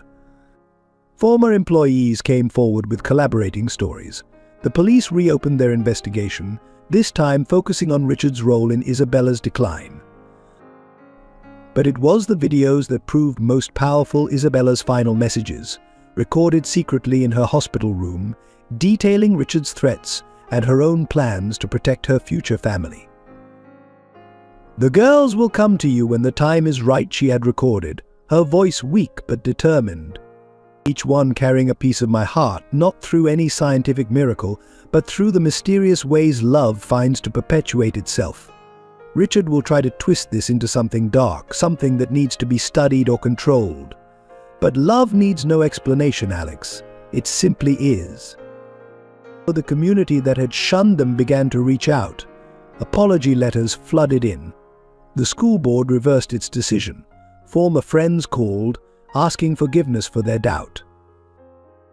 Yet the family's reaction to their vindication surprised many. There was no gloating, no bitter recriminations. Instead, led by the girls' example, they responded with grace and understanding. People were scared, Clara explained to her returning friends. "Fear makes people forget how to love properly. But love is patient. It waits for understanding to catch up." But Amelia celebrated by organizing a dance recital, inviting even those who had turned their backs on her. "Everyone deserves a chance to dance with joy," she said, twirling in her butterfly costume. Helena used her science club reinstatement to present a project on butterfly migration, drawing parallels to the journey of forgiveness and understanding. "And Sophia?" She painted. Canvas after canvas filled with images of transformation, dark cocoons breaking open to reveal light, storms parting to show rainbows, and always, everywhere, butterflies leading the way to hope. The truth had emerged, just as Isabella had promised it would. But its real power lay not in vindication but in transformation of a community learning to see beyond its fears, of a family growing stronger through adversity, of love proving itself more powerful than prejudice or doubt. In the Garden of Hope's Haven, where Isabella's butterfly bushes still bloomed out of season, Alexander watched his daughters teaching other children to paint, to dance, to dream. The truth had set them free, not just from Richard's lies, but from the need to explain or justify their unique family bond. She knew, Teresa said softly, joining him. She knew that truth wrapped in love would always find its way to light. Above them, a cloud of monarch butterflies passed overhead, migrating south for the winter. But one broke from the formation, circling once above the garden before landing on Sophia's newest painting, a family portrait, where Isabella's smile shone in each of her daughters' faces, and love needed no explanation at all. The for sale sign in front of the Morty mansion drew curious onlookers, sparking fresh rounds of gossip throughout Boston's elite social circles. Alexander watched from his study window as potential buyers toured the grounds where he and Isabella had once planned their future. "Are you sure about this, Dad?" Sophia asked, adding final touches to her latest painting, the mansion transformed into a butterfly, spreading its wings. "Some things are worth more than houses," Alexander replied, pulling her close. The decision to sell had come after learning of Richard's latest legal maneuver, a claim against Isabella's estate that threatened to drain their resources in endless court battles. The girls' trust fund and Hope's Haven needed protection more than they needed a mansion full of memories. Teresa sat at the antique desk, reviewing property listings. The cottage near Hope's Haven is perfect, she insisted. Close to the girls' school, walking distance to the art studio, and enough garden space for Isabella's butterflies. The move marked more than a change of address, it was a transformation of priorities. The designer furniture went to auction, the art collection to museums, the trappings of wealth traded for something far more precious: freedom to build their unique family without constant scrutiny. The cottage, though modest compared to the mansion, bloomed with new life. Each girl claimed a space to make her own. Helena converted the sunroom into a library, filling it with books Isabella had loved. Clara created a first aid station in the kitchen, always ready to tend to scraped knees and hurt feelings. Amelia turned the basement into a dance studio, its mirrors reflecting endless pirouettes. And Sophia? She painted butterflies everywhere, each one a different color, each one carrying a piece of their story. "Remember what the butterfly lady said," Sophia explained as she decorated their new home. "Sometimes you have to let go of the old wings to grow new ones." The community around Hope's Haven welcomed them differently than their old neighborhood had. Here, families understood love's various forms. Single parents, adoptive families, grandparents raising grandchildren, all recognized the strength in unconventional bonds. Alexander found himself transformed as well. The corporate warrior gave way to a father who knew the importance of butterfly kisses and bedtime stories. He learned to braid hair, to distinguish between different shades of pink, to understand that sometimes a heart needs bandaging more than a knee. One morning, as he prepared 4 different breakfast preferences, Helena insisted on whole grain. Clara needed protein, Amelia would only eat colorful food, and Sophia arranged everything into artistic patterns. Alexander found himself laughing at how complicated and perfect it all was. Isabella would love this chaos, Teresa commented, helping with lunchboxes. Her presence in their daily lives had become as natural as breathing. The cottage kitchen, with its mismatched chairs and crayon masterpieces on the fridge, echoed with the kind of joy the mansion's formal dining room never knew. Even the garden, though smaller, burst with more life. Isabella's butterfly bushes transplanted and thriving, surrounded by the girls' vegetable patches and flower experiments. "We're building something better than wealth," Helena observed one evening, looking up from her homework. "We're building a real home." The transformation extended beyond their family. Hope's Haven, under Teresa's guidance and Alexander's support, expanded its programs. The art therapy sessions Sophia helped lead brought healing to other children dealing with loss. Clara's gentle understanding created a peer counseling program. Elena's tutoring club helped struggling students find their confidence. And Amelia's dance classes taught others to express feelings too deep for words. Their new life wasn't without challenges. Richard's legal attacks continued, though with less effect now that their resources were protected. Some still questioned their family's legitimacy, but those voices grew fainter against the chorus of support from their new community. The cottage's walls, once stark white, slowly filled with photographs and artwork chronicling their journey. Sophia's paintings captured moments: big and small family dinners, homework sessions, garden adventures. Each image showed not just what they looked like, but what they meant to each other. One rainy Sunday, as the family cuddled on their worn but comfortable couch, Alexander found another letter from Isabella in the butterfly box. "My dearest family, if you're reading this, you've learned that home isn't about grand staircases or marble floors. It's about hearts finding their way to each other. The cottage I helped Teresa choose might seem small compared to the mansion, but it has everything you need: room for love to grow, space for butterflies to dance, and walls strong enough to hold all your dreams.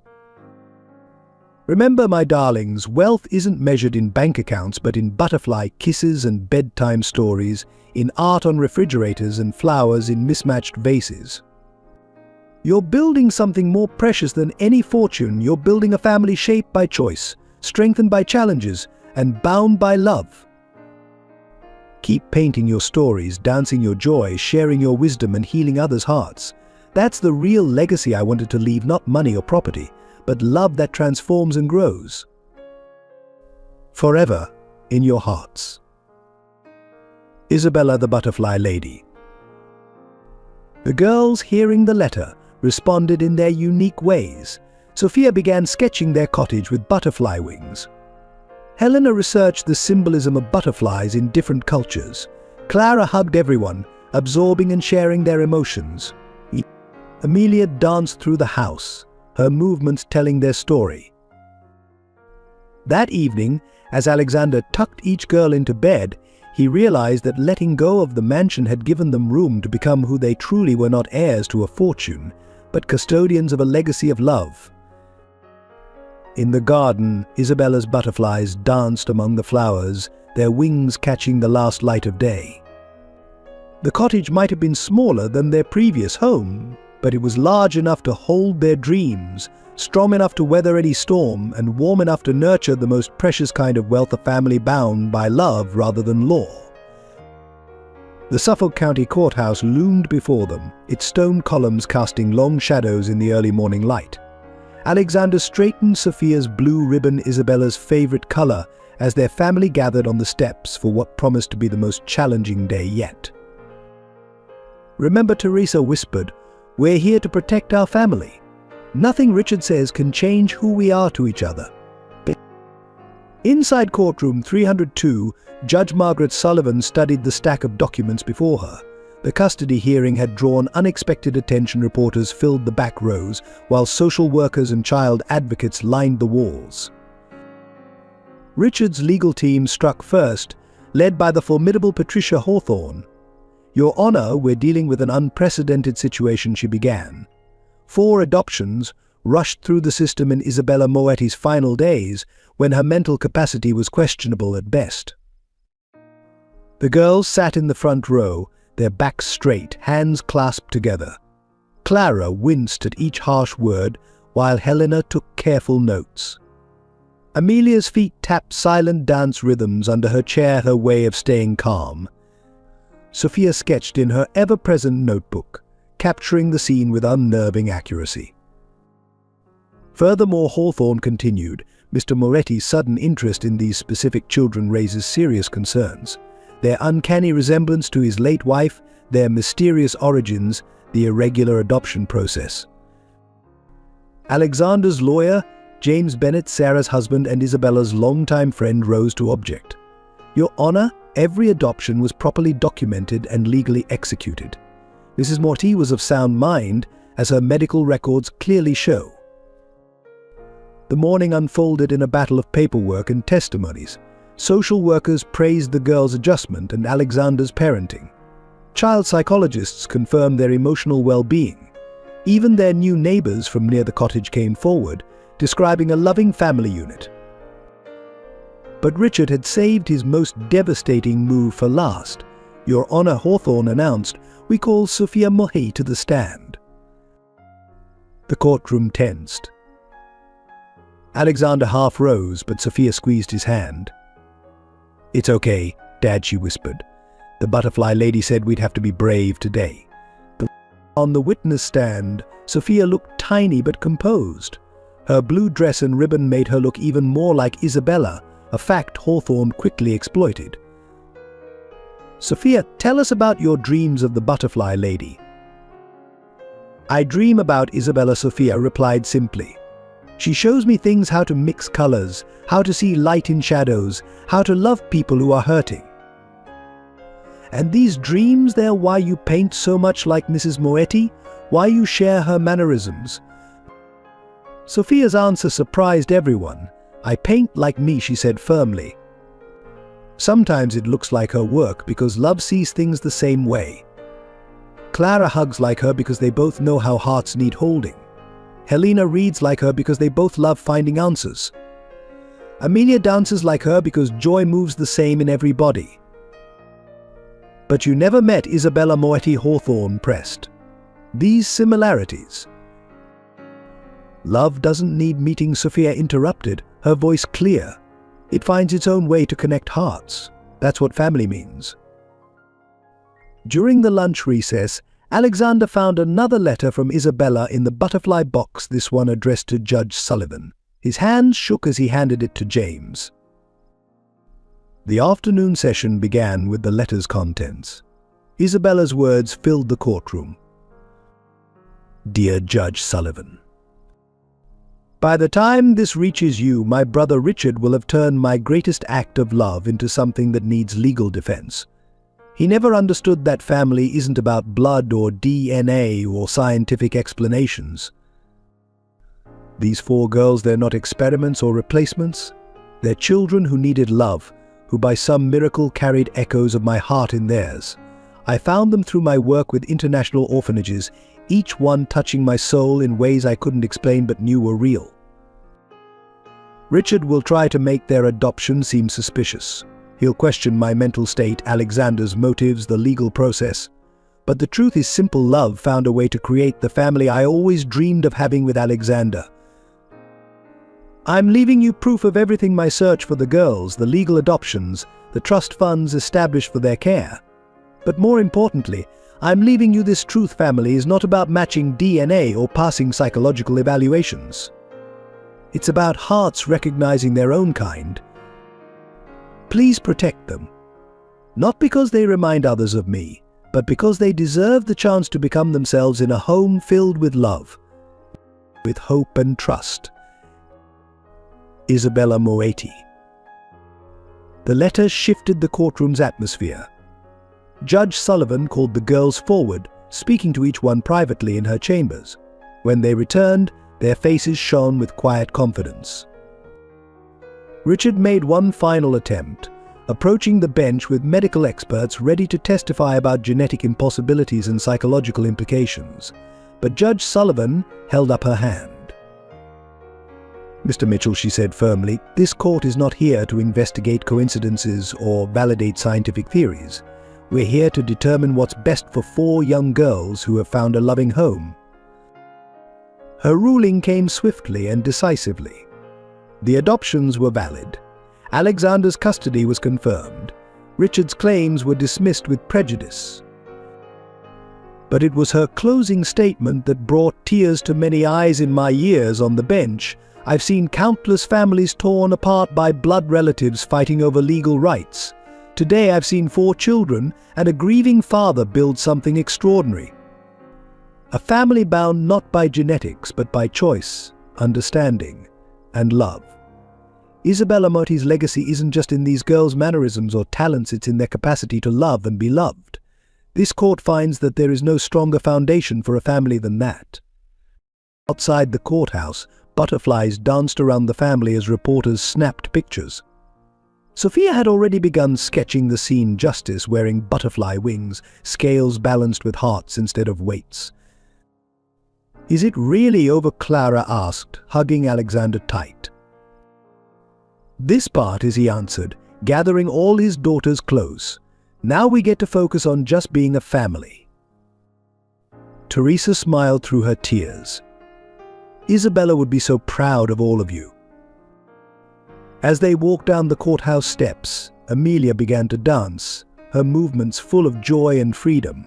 One by one, her sisters joined her, their impromptu celebration drawing smiles from passers-by. Alexander watched his daughters dance, seeing in their happiness the true verdict of the day: love had won, not in legal arguments or documented proof, but in the simple truth of hearts finding their way home. Spring arrived at the cottage with an explosion of color. Isabella's butterfly bushes had multiplied, spreading their fragrant blooms across the once modest garden. Inside, the house hummed with the comfortable rhythms of family life, a transformation as profound as the changing seasons. Alexander sat at the kitchen table, surrounded by 4 different homework assignments, each reflecting the unique personality of its owner. Helena's advanced mathematics competed for space with Clara's social studies project on community helpers. Amelia's dance recital schedule hung next to Sophia's latest art show flyer. Dad Helena called from behind her textbook. "Did you know Isabella won the state science fair when she was my age? Her project was about butterfly migration patterns affecting plant pollination." Alexander smiled, remembering Isabella's passion for connecting art and science. She believed everything in nature was connected by invisible threads of purpose. "Like us," Sophia added, not looking up from her sketchbook. "We're all connected by love threads. I can see them when I paint." The personal growth of each family member had become evident in unexpected ways. Helena, once shy about her intelligence, now led her school's science club with quiet confidence. Clara's natural empathy had evolved into a peer counseling program she ran during lunch breaks. Amelia taught dance to younger children at Hope's Haven, while Sophia's art therapy sessions helped other kids process their emotions through painting. But perhaps the most profound transformation was in Alexander himself. The corporate titan, who once measured success in profit margins, now found his greatest achievements in small moments, mastering the perfect French braid, knowing exactly how each daughter liked her hot chocolate, understanding the different types of silence that needed either space or hugs.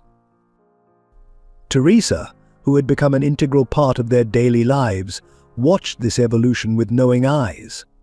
"Isabella would love seeing you like this," she said one evening, as Alexander helped Sophia mix exactly the right shade of butterfly wing blue. "You've become the father she always knew you could be." The girls' individual journeys of self-discovery brought both challenges and triumphs. Helena struggled with the weight of her intellectual gifts, often feeling different from her peers. One afternoon, Alexander found her crying over a perfect test score. "Why can't I just be normal?" she sobbed.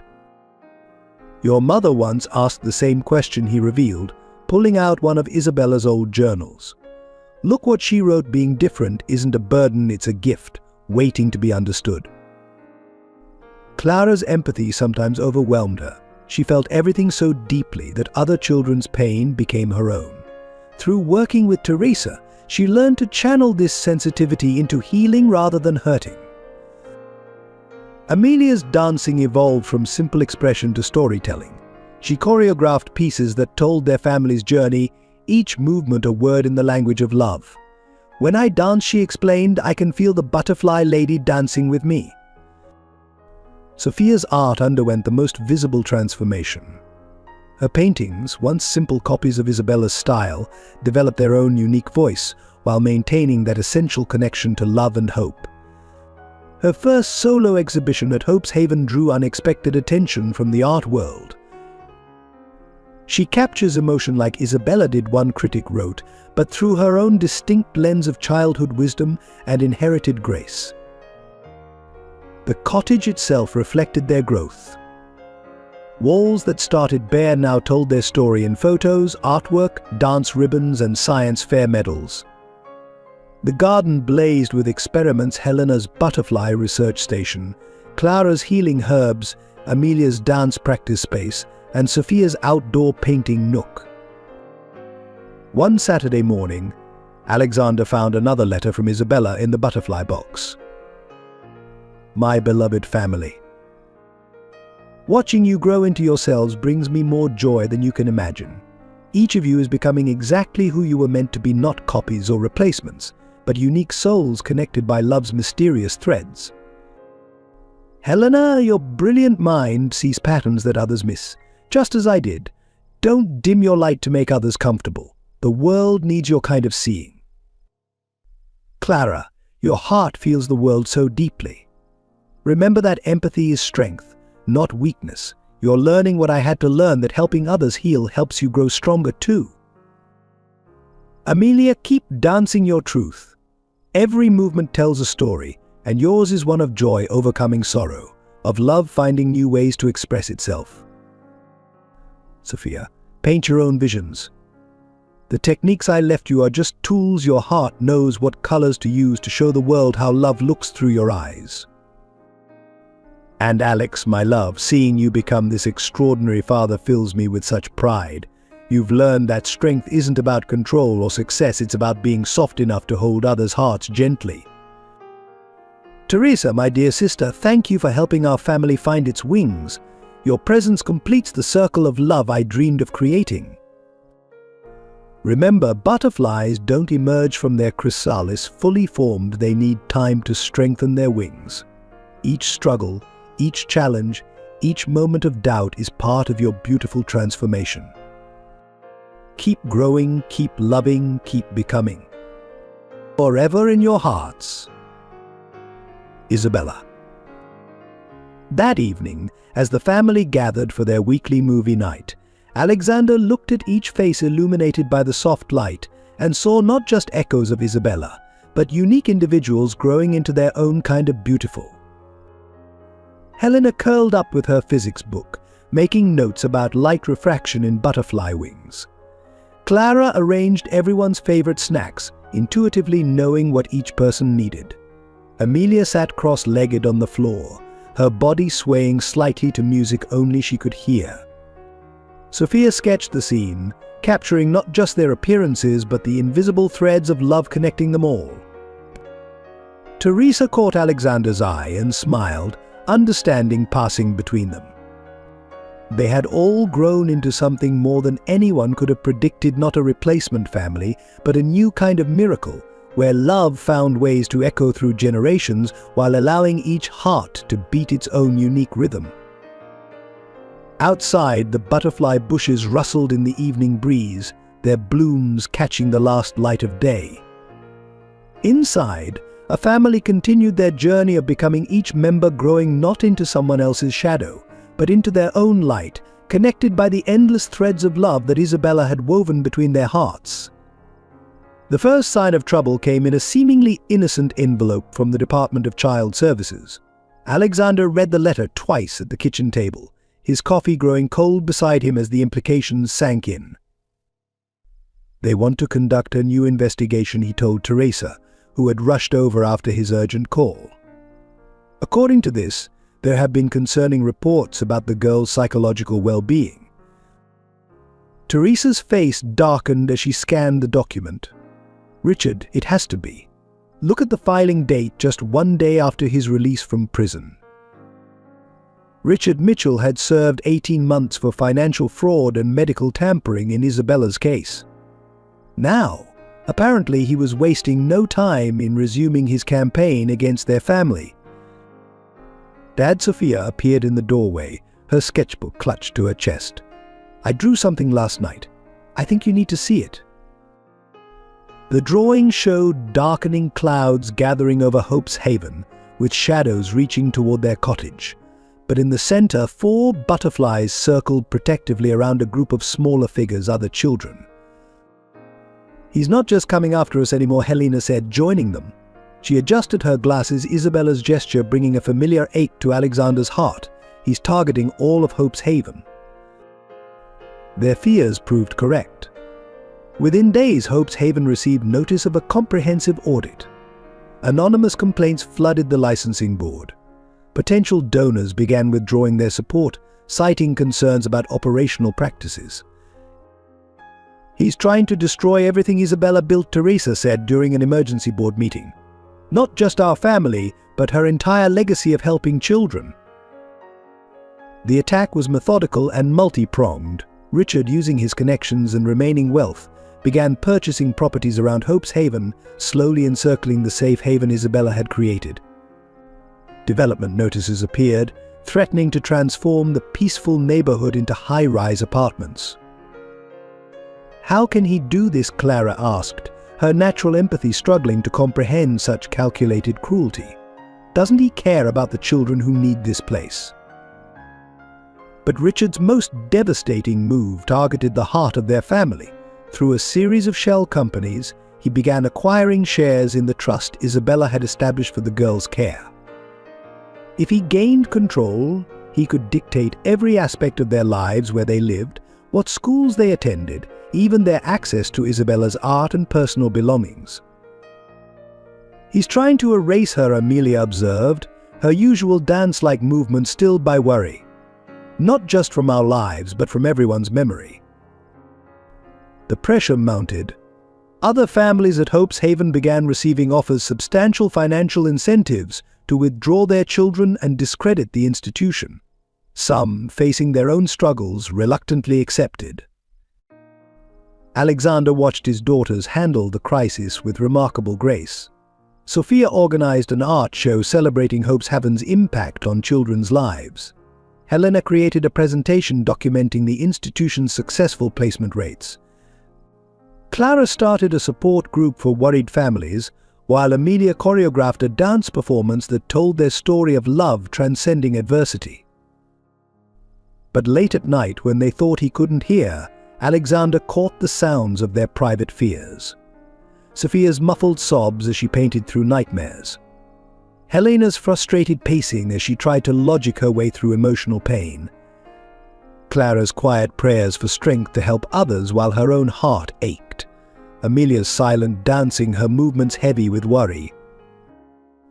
Then came Richard's masterstroke petition for emergency guardianship of all 4 girls, citing extraordinary circumstances and psychological manipulation. He claims we're being influenced to imitate Isabella. Helena explained, reading the legal documents with precocious understanding, that our similarities to her are the result of conditioning. The implications were staggering. If Richard succeeded, he could separate the girls not just from Alexander, but from each other. His plan included individual rehabilitation programs at separate facilities. "He wants to break us," Sophia whispered, adding storm clouds to her latest painting. "Not just apart from each other, but from who we are." Teresa arrived with yet another envelope from the butterfly box, Isabella's guidance reaching across time once again. My beloved family. If you're reading this, Richard has made his final move against everything we hold dear. He never understood that love can't be controlled or erased. It finds new ways to flourish, even in the darkest shadows. The girls will know what to do. They carry not just echoes of my heart, but their own wisdom. Trust them, Alex. Their love is stronger than Richard's hate. And remember, butterflies emerge stronger after the storm. Always with you. Isabella. That evening, as thunder rolled in the distance, the family gathered in their living room.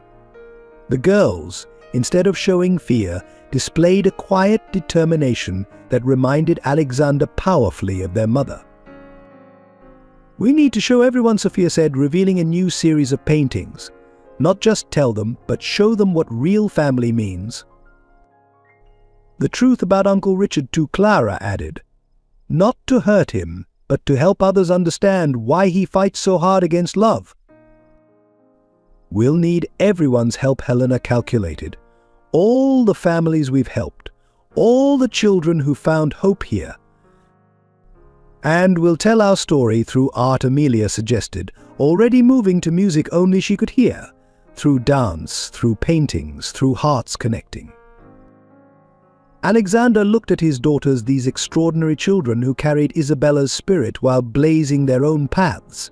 Richard might have money and influence, but he had never understood the one thing Isabella knew above all else: love, when given room to grow, finds ways to protect its own. Outside, the storm gathered strength, but inside their home, a different kind of power was building. Not the force of Richard's wealth or threats, but the quiet strength of love choosing its own family, of hearts recognizing their true home. The battle for Hope's Haven and for their family's soul was about to begin. Hope comes in unexpected ways. For the Moetti family, it arrived on a rainy Tuesday morning when Mrs. Chen, who ran the local bakery, marched into Hope's Haven with a petition signed by every business owner on Maple Street. "We won't let them shut you down," she declared, setting down boxes of still warm cookies. "Isabella helped my daughter find her voice through art therapy. Now my Emily's teaching art at the community college. This place, it's sacred ground." The ripple effect began slowly, then gained momentum like a wave. Former Hope's Haven children, Now adults began sharing their stories online. Videos went viral, successful professionals, artists, teachers all testifying to how Isabella's vision had transformed their lives. I was angry, lost, convinced no one could love me. A prominent surgeon's video garnered millions of views. Then Isabella taught me to paint butterflies. She said every chrysalis holds a miracle, just waiting for the right moment to emerge. Hope's Haven was my chrysalis. The girls watched in amazement as their community mobilized. Helena's Science Club launched a research project documenting Hope's Haven's impact on children's development. The results were staggering: higher graduation rates, better emotional adjustment, stronger family bonds. Clara's peer support group expanded beyond the Haven's walls. Local schools adopted her program, creating a network of young people trained to help others through difficult times. "We're all connected," she explained to a reporter. Just like the butterfly effect, one small act of kindness can change everything. Amelia's dance students organized a flash mob in front of Richard's office building. Dozens of children, each wearing butterfly wings, performed a piece she choreographed about transformation and hope. The video went viral, catching media attention. But it was Sophia's art exhibition that truly turned the tide. Hearts Finding Home opened at the local gallery, featuring portraits of every child who had found healing at Hope's Haven. Each painting captured not just faces, but moments of transformation, the exact instant when a hurt child discovered they were worthy of love. "I paint what Isabella taught us to see," Sophia told the crowd at the opening. "Not just people's outsides, but the light inside them, waiting to shine." The exhibition included a special wall dedicated to Richard, not condemning him, but showing him as a child in old family photographs, always standing apart, never quite connecting. Sophia's paintings captured his isolation, his desperate need for control, the sadness behind his anger. "Uncle Richard needs Hope's Haven too," Clara observed softly. "He just doesn't know it yet." Local businesses began displaying butterfly symbols in their windows, a quiet sign of solidarity. When Richard's developers arrived to survey the properties he'd purchased, they found the community united against them. Zoning board meetings filled with residents defending their neighborhood's character. Legal firms offered pro bono services to fight the development plans. The trust Isabella had established for the girls received an unexpected ally when Sarah Bennett discovered a network of other parents whose children shared unusual connections to lost loved ones. They came forward with their stories, proving that love's mysteries couldn't be explained away by Richard's accusations of manipulation. "Our daughter has her grandmother's gift for music," one mother testified. "Never met her, but plays the same rare Hungarian folk songs. Some things can't be taught or forced, they're passed through hearts, not blood." Teachers from the girls' schools submitted letters describing not exploitation, but extraordinary resilience and empathy. Their art teacher wrote about Sophia's unique ability to help other children express their feelings through painting. The dance instructor detailed how Amelia's classes helped injured students regain confidence. Helena's science teachers praised her peer tutoring program, while Clara's counselor described her natural gift for healing emotional wounds. Even Richard's former employees began speaking out. His housekeeper revealed his obsession with controlling Isabella's legacy, the shrine-like room where he kept surveillance photos of the girls. His driver testified about late-night visits to Hope's Haven, watching the children from a distance. "He's not evil," Alexander told reporters when asked about these revelations. "He's someone who never learned that love can't be controlled or contained. It has to be free to find its own way." The Department of Child Services, faced with overwhelming community support, closed their investigation. Their report specifically cited the extraordinary emotional health and stability of the Moetti girls, praising the unique family bond they shared. Local artists painted murals of butterflies on buildings surrounding Hope's Haven. Children from across the city added their own artwork, turning the neighborhood into a living gallery of hope and transformation. The message was clear: this community would protect its heart. One morning, Alexander found all 4 girls in the garden, surrounded by actual butterflies drawn to Isabella's blooming bushes. Sophia was painting the scene, while Helena documented the species. Clara tended to a butterfly with a damaged wing, and Amelia danced among them, her movements matching their flight. "The butterfly lady was right," Sophia said, adding final touches to her painting. "Love always finds more love." Teresa arrived with another letter from the butterfly box, this one addressed to the community. Dear friends, if you're reading this, you've discovered what I always knew, that love is strongest when it's shared. Hope's Haven isn't just a place, it's a promise that healing is possible, that family can be found in unexpected hearts, that butterflies emerge from the darkest cocoons. Thank you for protecting this promise. Thank you for showing my brother that control and power can't match the strength of hearts choosing to love. Keep sharing your light. Keep helping others find their wings. With eternal gratitude. Isabella. That evening, as sunset painted the sky in colors even Sophia struggled to capture, hundreds of people gathered around Hope's Haven. They carried candles and butterfly wings, standing silent vigil against the shadows Richard's hate had tried to cast. Looking at his daughters among the crowd, Sophia sketching the scene, Helena explaining butterfly migration patterns to younger children, Clara comforting a nervous toddler, Amelia leading others in a dance of joy. Alexander finally understood Isabella's deepest wisdom. Love, when given room to grow, creates its own kind of magic. Not the false magic of control and manipulation that Richard sought, but the true miracle of hearts finding their way home to each other. The community had chosen love over fear, hope over doubt, transformation over stagnation. In doing so, they hadn't just saved Hope's Haven, they'd proven Isabella's belief that family isn't about blood or laws or control. It's about hearts recognizing their own kind, about love finding new ways to fly. In Isabella's garden behind the cottage, Alexander found Sophia sitting alone among the butterfly bushes, her sketchbook untouched beside her. The look on her face, so much like Isabella's when wrestling with difficult truths, made his heart ache. "They want us to choose," she said without looking up. "Uncle Richard's lawyers. They say we're old enough to decide where we want to live." It was Richard's latest strategy, trying to divide the family by forcing each girl to make an impossible choice. The court papers had arrived that morning, requesting individual custody hearings for each child. Inside the cottage, the strain showed in different ways. Helena had buried herself in legal documents, searching for loopholes with desperate intensity. Clara, always the empath, physically flinched whenever anyone mentioned separation. Amelia hadn't danced in days. "We're not just fighting for Hope's Haven anymore," Teresa observed, watching the girls through the kitchen window. "We're fighting for their souls." Richard's offer was cleverly crafted. For Helena, he promised unlimited educational opportunities, private tutors, advanced programs, anything her brilliant mind desired.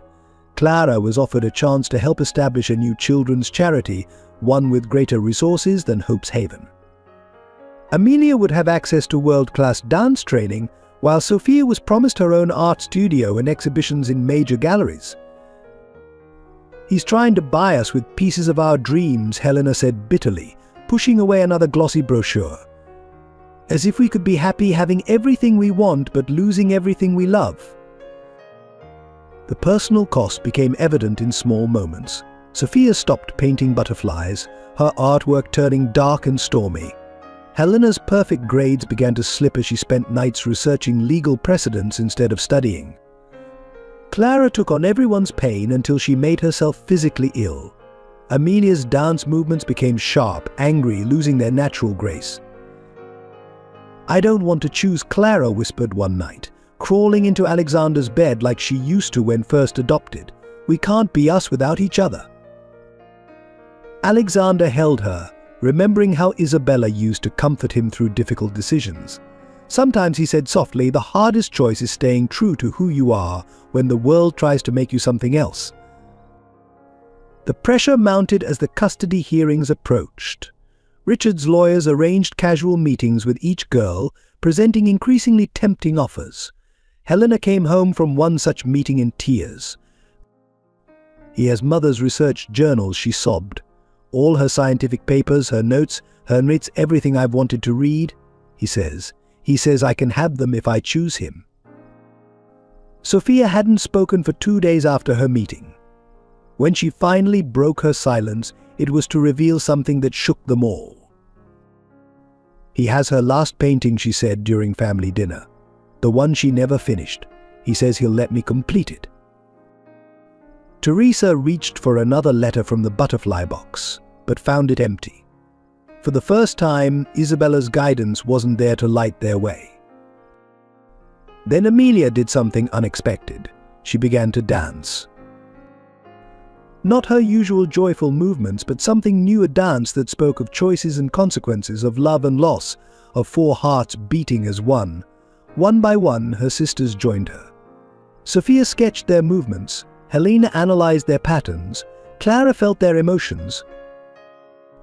In that moment of spontaneous unity, they found their answer. "We choose us," they declared together. The next morning, instead of attending another meeting with Richard's lawyers, the girls worked together on a different kind of response. Sophia painted their family story, not just the happy moments, but the struggles, the fears, the love that held them together. Helena wrote their legal declaration, citing precedents about children's rights to maintain sibling bonds. Clara composed a letter to Richard himself, expressing not anger but understanding of his pain. Amelia choreographed a piece they would perform at the custody hearing. "If he wants to separate us," Sophia explained, putting final touches on her painting, "he needs to understand exactly what he's trying to break." Alexander watched his daughter's strength with pride and worry. The stakes were devastatingly personal, not just their family's future, but the very essence of who these children were becoming. Teresa found them all asleep in the living room that night, huddled together like butterflies sheltering from a storm. On the coffee table lay their unified response to the court. "We, the Moretti sisters, choose to remain together. We choose the father who taught us love doesn't need blood to be real. We choose the home where we can be ourselves while supporting each other. We choose the legacy of a mother who believed family is about hearts finding their way to each other. We choose love over privilege, unity over individual gain, truth over temptation. We choose us." Each girl had signed it: Sophia with a tiny butterfly, Helena with perfect penmanship, Clara with a heart, Amelia with a musical note. The next morning brought another challenge. Richard had arranged press interviews, planning to paint their refusal as evidence of manipulation. But when reporters arrived at Hope's Haven, they found something unexpected. The girls had transformed the garden into a living testimony. Sophia's paintings told their story from 4 perspectives, showing how their differences made them stronger together. Helena's research demonstrated the psychological importance of sibling bonds in adopted families. Clara had organized other Hope's Haven children to speak about chosen families and unbreakable connections. Amelia led them all in a dance that brought tears to even the most cynical eyes. "You can't separate butterflies from their garden," Sophia told the cameras. "You can't divide love into pieces and expect it to survive." That evening, as Alexander tucked each daughter into bed, he found himself wondering if Isabella had known it would come to this. Had she foreseen these challenges when she brought these particular souls together? The answer came not in words but in the sight of 4 sleeping faces, each bearing a trace of Isabella's spirit, while blazing their own unique path. They had chosen love over advantage, family over fortune, truth over temptation. In the garden, Isabella's butterflies danced in the moonlight, their wings catching silver gleams like promises kept, like love finding its way home again and again. The courthouse steps felt colder this time, the February wind cutting through their coats as the Motti family faced the crowd of reporters. Judge Sullivan's ruling still echoed in their ears, devastating in its finality. Given the extraordinary circumstances and concerning evidence presented, this court has no choice but to temporarily suspend Mr. Moetti's custody rights pending a full investigation. The children will be placed in separate foster homes for their own protection. Alexander couldn't finish the thought. Beside him, his daughters stood frozen in their own private grief. Sophia's sketchbook hung limply at her side, its pages closed for the first time since he'd known her.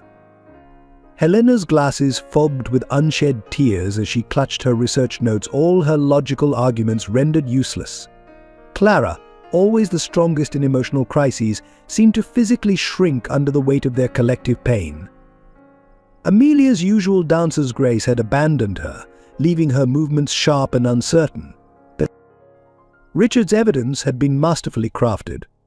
Photos of the girls' remarkable similarities to Isabella, presented as proof of psychological conditioning expert testimonies, suggesting their unique talents were the result of intensive training rather than natural ability.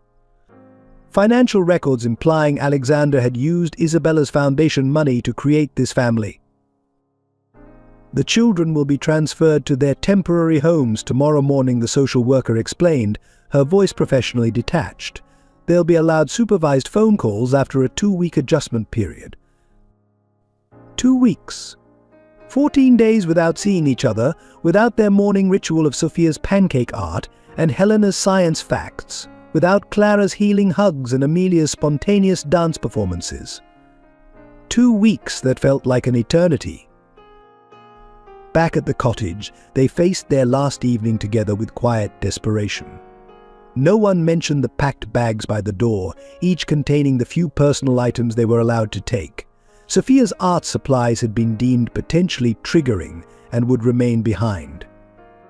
Helena's beloved science journals, too reminiscent of Isabella's research. Clara's collection of family photos. Amelia's dance ribbons. "It's not forever," Teresa tried to reassure them, her own voice breaking. "We'll appeal. We'll fight." But the defeat felt absolute. Richard's lawyers had effectively argued that the girls' extraordinary bonds with each other and their similarities to Isabella were signs of manipulation rather than love. Even their unified refusal to be separated was presented as evidence of unhealthy codependency. Dinner went untouched.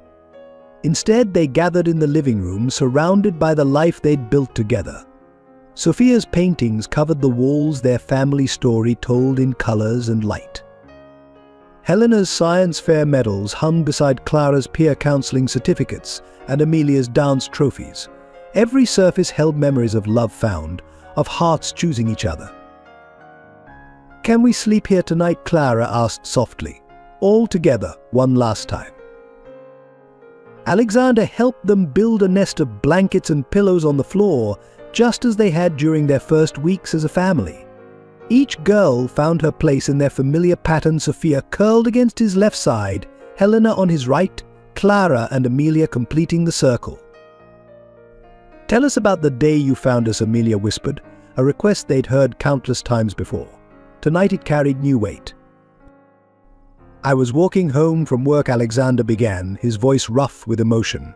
"The leaves were turning gold, just like Isabella loved. And there you were, playing hopscotch outside Hope's Haven." The story continued, each girl adding her memories, their voices growing heavier with sleep and sorrow. Eventually silence fell, broken only by quiet breathing and occasional sniffles. Alexander remained awake, memorizing every detail. The way Sophia's hand clutched her last blank sketchbook. Helena's glasses folded carefully beside her. Clara's arm protectively draped over her sister's. Amelia's feet still moving slightly in unconscious dance rhythms. Morning arrived too soon. The social workers were punctual, their government cars lined up outside like a funeral procession. Each girl would be taken to a different part of the state to ensure proper separation and individual development the court had ruled. Sophia approached her designated car first, her face set in an expression so like Isabella's when facing impossible odds. She pressed a folded paper into Alexander's hand. "Don't look until we're gone," she whispered. Helena went next, her scientific composure cracking as she hugged each sister goodbye. The average butterfly chrysalis lasts 10 to 14 days, she recited through tears, clinging to facts as comfort. Clara's empathy nearly broke her as she absorbed everyone's pain. Love doesn't need daily proof to stay real, she reminded them, words Isabella had often used.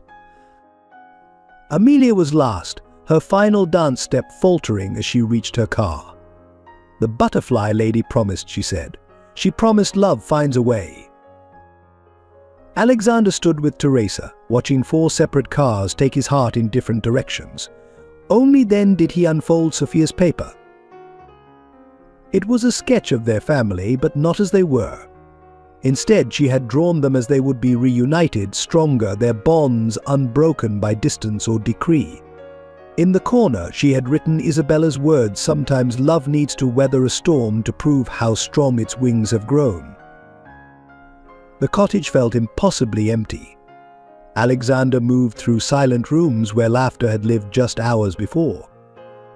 Every space held ghosts of happiness: Sophia's easel in the corner, Helena's books stacked neatly on shelves, Clara's healing crystal collection catching morning light, Amelia's ballet shoes by the door. But something else caught his eye: a single butterfly, impossibly early for the season, landing on Isabella's favorite rose bush. As he watched, it was joined by another, then 2 more, their wings catching sunlight, like hope refusing to die. 2 weeks stretched into a month. A month became 2. Spring arrived at the empty cottage, Isabella's butterfly bushes blooming for no one. Alexander moved through his days like a ghost, the silence of the house a physical weight on his shoulders. The supervised phone calls were almost worse than no contact at all. Each girl's voice sounded smaller, more distant, stripped of their natural vibrancy. Sophia had stopped painting entirely. Helena's perfect grades were slipping. Clara's new foster parents reported she barely spoke. Amelia hadn't danced since the separation.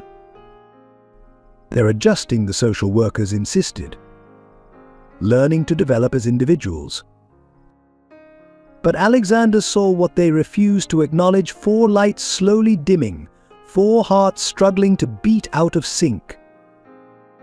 The darkness reached its peak on a rainy Sunday morning. Alexander sat in Sophia's art room, surrounded by her abandoned paintings. A half-finished butterfly hung on the easel, its wings frozen mid-stroke. The morning light caught dust gathering on Helena's microscope, Clara's collection of healing stones, Amelia's ballet shoes. Teresa found him there, staring at a family photo taken just months ago. The appeal was denied, she said softly. They're extending the separation period another 3 months. Something broke inside Alexander. All the careful control, the diplomatic responses, the patient compliance with the court's demands, it shattered like glass. How do they not see what they're doing? His voice cracked. They're killing Isabella all over again, piece by piece. The weekly reports from the foster homes painted a clinical picture of his daughter's decline. Sophia's new family wrote that she showed decreased emotional engagement and resistance to artistic expression. Helena's foster parents noted her withdrawal from academic pursuits and excessive focus on butterfly migration patterns. Clara's empathy, once her strength, had turned inward. She spent hours in her new room, refusing to connect with anyone. Amelia's dance teacher reported she would come to class but stand motionless, as if she'd forgotten how to move to music. Even Hope's Haven felt the absence of their light. The other children moved quietly through halls once filled with Sophia's art classes, Helena's science experiments, Clara's comfort corners, and Amelia's dance lessons. Richard's victory seemed complete. He had succeeded in not just separating the family, but in dimming the very qualities that made each girl special. His weekly visits to each foster home, bearing expensive gifts and empty promises, only deepened the wounds. "He sits there smugly," Helena reported during one monitored call, "talking about proper development and healthy boundaries, as if breaking us apart could make us normal." The darkest moment came during a court-mandated family therapy session. Seeing his daughters together for the first time in months should have been joyful. Instead, it was like watching butterflies with clipped wings trying to remember how to fly. Sophia sat with her sketchbook closed, hands folded in her lap. Helena's usual scientific observations had given way to hollow silence. Clara, who once carried everyone's emotions, seemed unable to feel anything at all. Amelia's stillness felt like a physical accusation against the world that had stolen her dance. The therapist, hand-picked by Richard's team, spoke about healthy separation and individual identity development, but Alexander saw only the shadows under his children's eyes, the way they kept glancing at each other like parts of a whole struggling to remember how they fit together. "Tell me about your new homes," the therapist prompted. Silence stretched between them like a chasm. Finally, Sophia spoke, her voice barely a whisper. "They're not homes. They're just places we sleep." "And how are you pursuing your interests?" Helena's laugh was bitter, so unlike her usual self. "Our interests? You mean the parts of us you're trying to erase?" "No one is trying to erase anything," the therapist assured them. "We're helping you develop independently." "You can't develop half a heart," Clara said softly, "or quarter it into pieces and expect it to keep beating." Amelia, who hadn't spoken the entire session, suddenly stood. For a moment it seemed she might finally dance. Instead, she walked to the window and pressed her hand against the glass. "The butterfly lady is crying," she said. "I can feel her tears in the rain." The session ended early, deemed unproductive by the therapist. Watching his daughters being led back to their separate cars, Alexander felt something shift inside him. This wasn't development or protection or any of the other clinical terms they used. This was soul death, happening in slow motion. Back at the cottage, he found Teresa in Isabella's garden. The butterfly bushes, once vibrant with life, had begun to wilt. "Plants can die from loneliness too," Teresa said, touching a drooping bloom. "Isabella used to say everything in nature needs its proper family to thrive." Alexander picked up a fallen butterfly wing, its colors faded. "We're losing them," he whispered. "Not just to distance or time, but to this twisted idea that love needs to be controlled and measured and separated into acceptable pieces." The rain fell harder, soaking them both as they stood among Isabella's dying garden. Everything they had built together, the trust, the healing, the joy, seemed to be washing away, leaving only the hollow echo of what their family had been. In the empty art room, Sophia's last sketch still hung on the wall, their family whole and happy, surrounded by butterflies in flight. Now it felt like a dream they had all shared, fading in the harsh light of separation and clinical judgment. But even in this darkest moment, something stirred. A single butterfly, defying the rain, landed on Isabella's favorite rose. As they watched, it was joined by another, then two more. 4 butterflies dancing together in the storm, refusing to be separated by wind or rain or human decree. Nature, it seemed, had its own opinion about what made a proper family. Hope arrived in the form of a butterfly drawn in the margin of Helena's physics homework. Her foster parents had sent it to the social worker, concerned about her continued fixation, but when Alexander saw it during his weekly review of their school progress, his heart stopped. It wasn't just any butterfly. It was drawn in Sophia's distinctive style, though Sophia was 3 counties away. Beneath it, in Helena's precise handwriting, was a quote, "Love always finds a way to fly."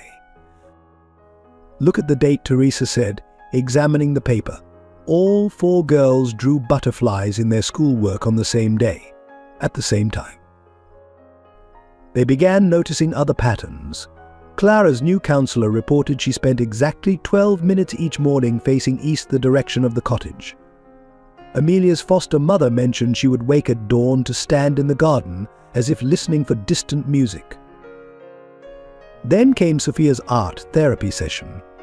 Asked to paint her feelings, she created 4 interlocking circles, each containing a piece of a butterfly. The next day, in different cities, her sisters created matching pieces in their own ways. Helena through a mathematical equation, Clara through a poem, Amelia through a sequence of dance steps. They're still connected, Alexander realized, not just by memory or habit, but by something deeper. The evidence of their hidden strength began to multiply. Each girl, in her own way, kept their family's heart beating. Sophia started an art club at her new school, teaching other children to find beauty in broken things. Helena tutored struggling students, sharing Isabella's gift for making complex things simple. Clara created a lunch group for lonely classmates. Amelia taught simple dance moves to children with mobility challenges. They were doing more than surviving, they were spreading Isabella's legacy of love and healing, even in separation. During their monitored phone calls, they developed a code. Casual mentions of butterflies carried hidden meanings. The monarchs are migrating early this year meant I'm finding a way home. The chrysalis is ready, translated to hold on. We have a plan. Alexander and Teresa watched, waiting, trusting in the strength they saw building beneath the surface of apparent compliance. The breakthrough came during a routine visit from Richard. He found each girl seemingly accepted into their new environments, excelling in approved ways. His reports to the court painted a picture of successful rehabilitation. What he didn't see was Sophia's new paintings, hidden beneath landscapes, messages in color and light that only her sisters could read. He missed Helena's scientific journals, filled with coded coordinates and timing calculations.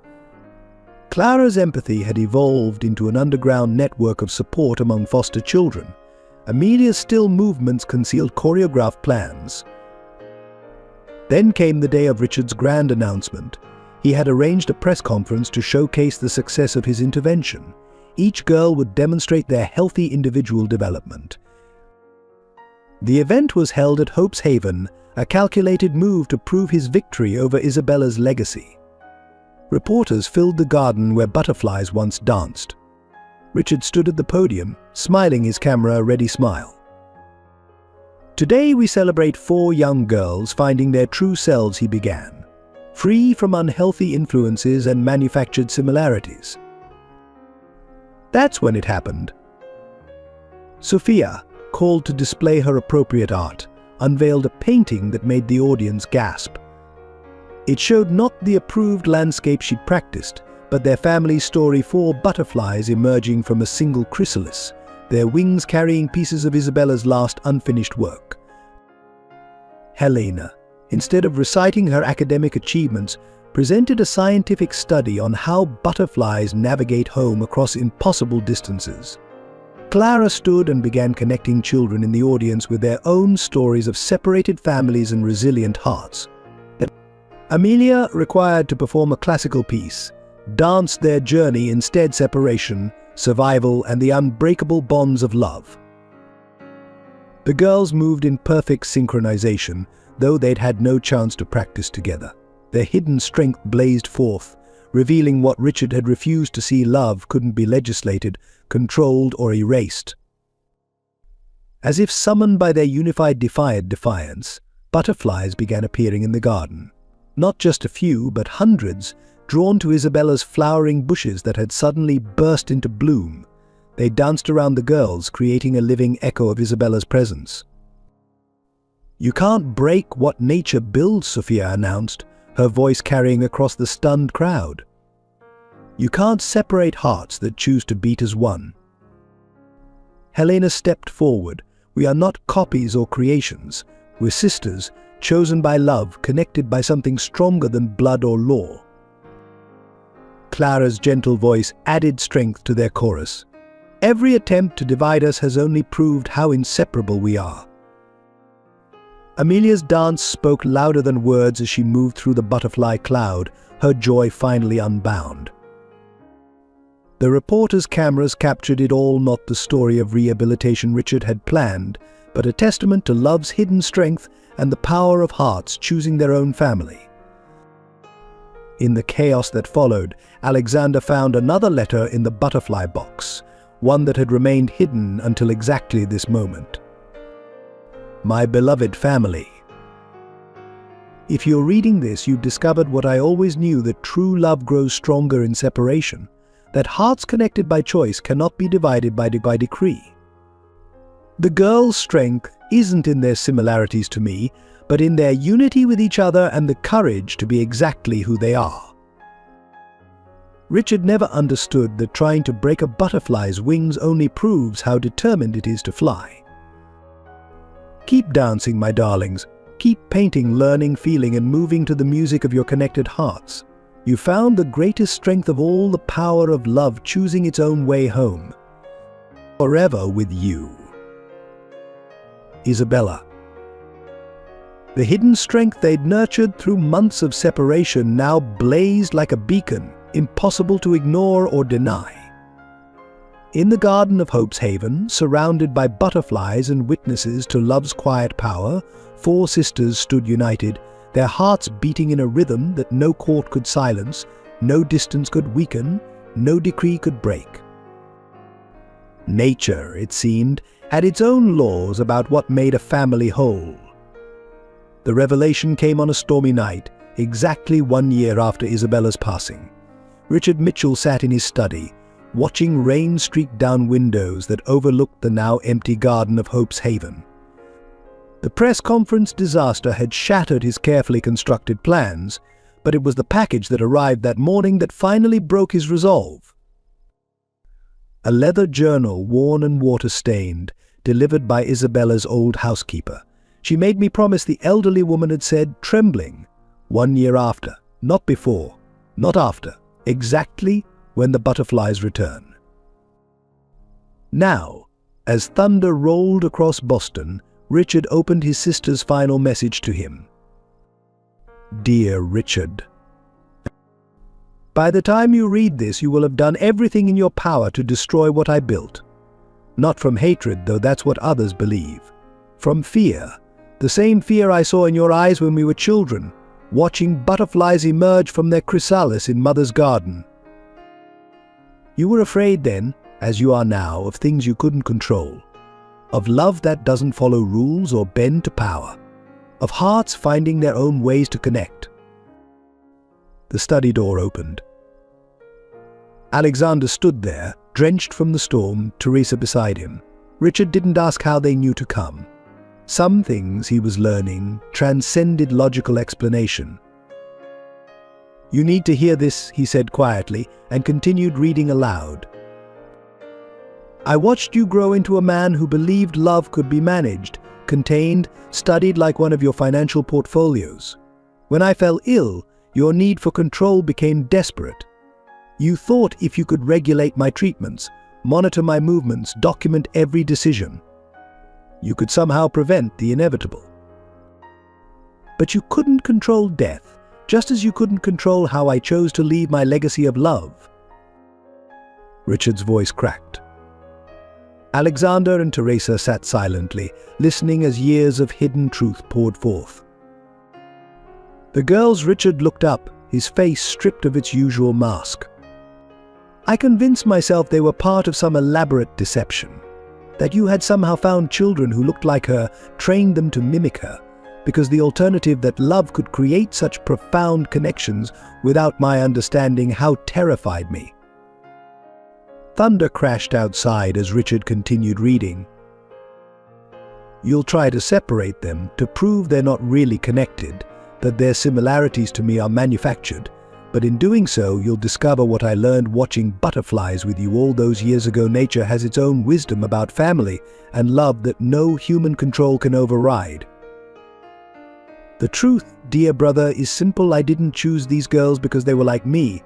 Love chose them, just as it chose Alexander, just as it chose Teresa to be the sister you and I lost to fear and pride so long ago.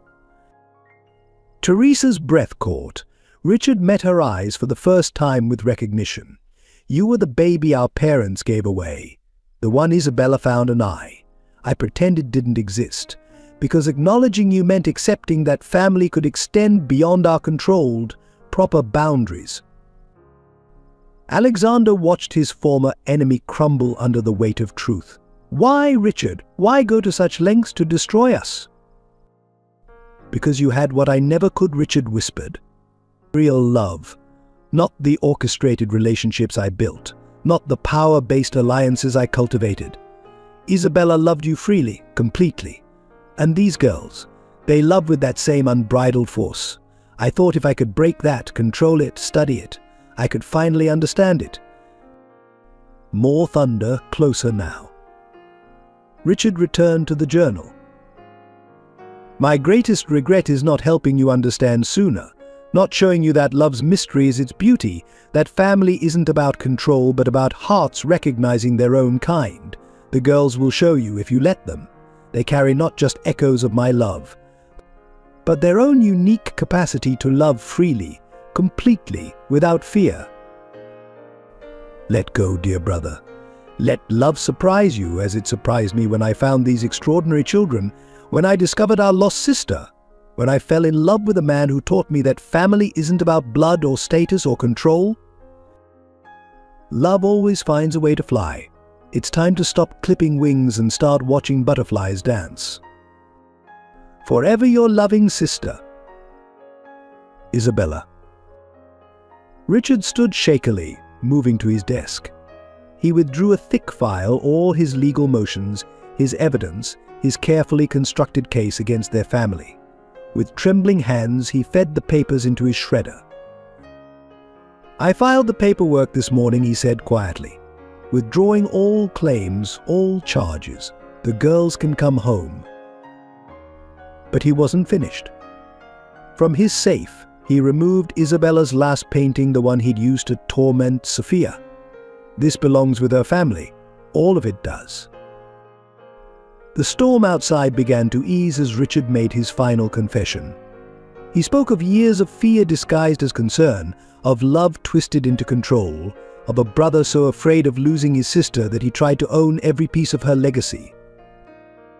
I'm not asking for forgiveness, he said finally, just understanding. Isabella offered it to me until the end, and I was too blind to see it.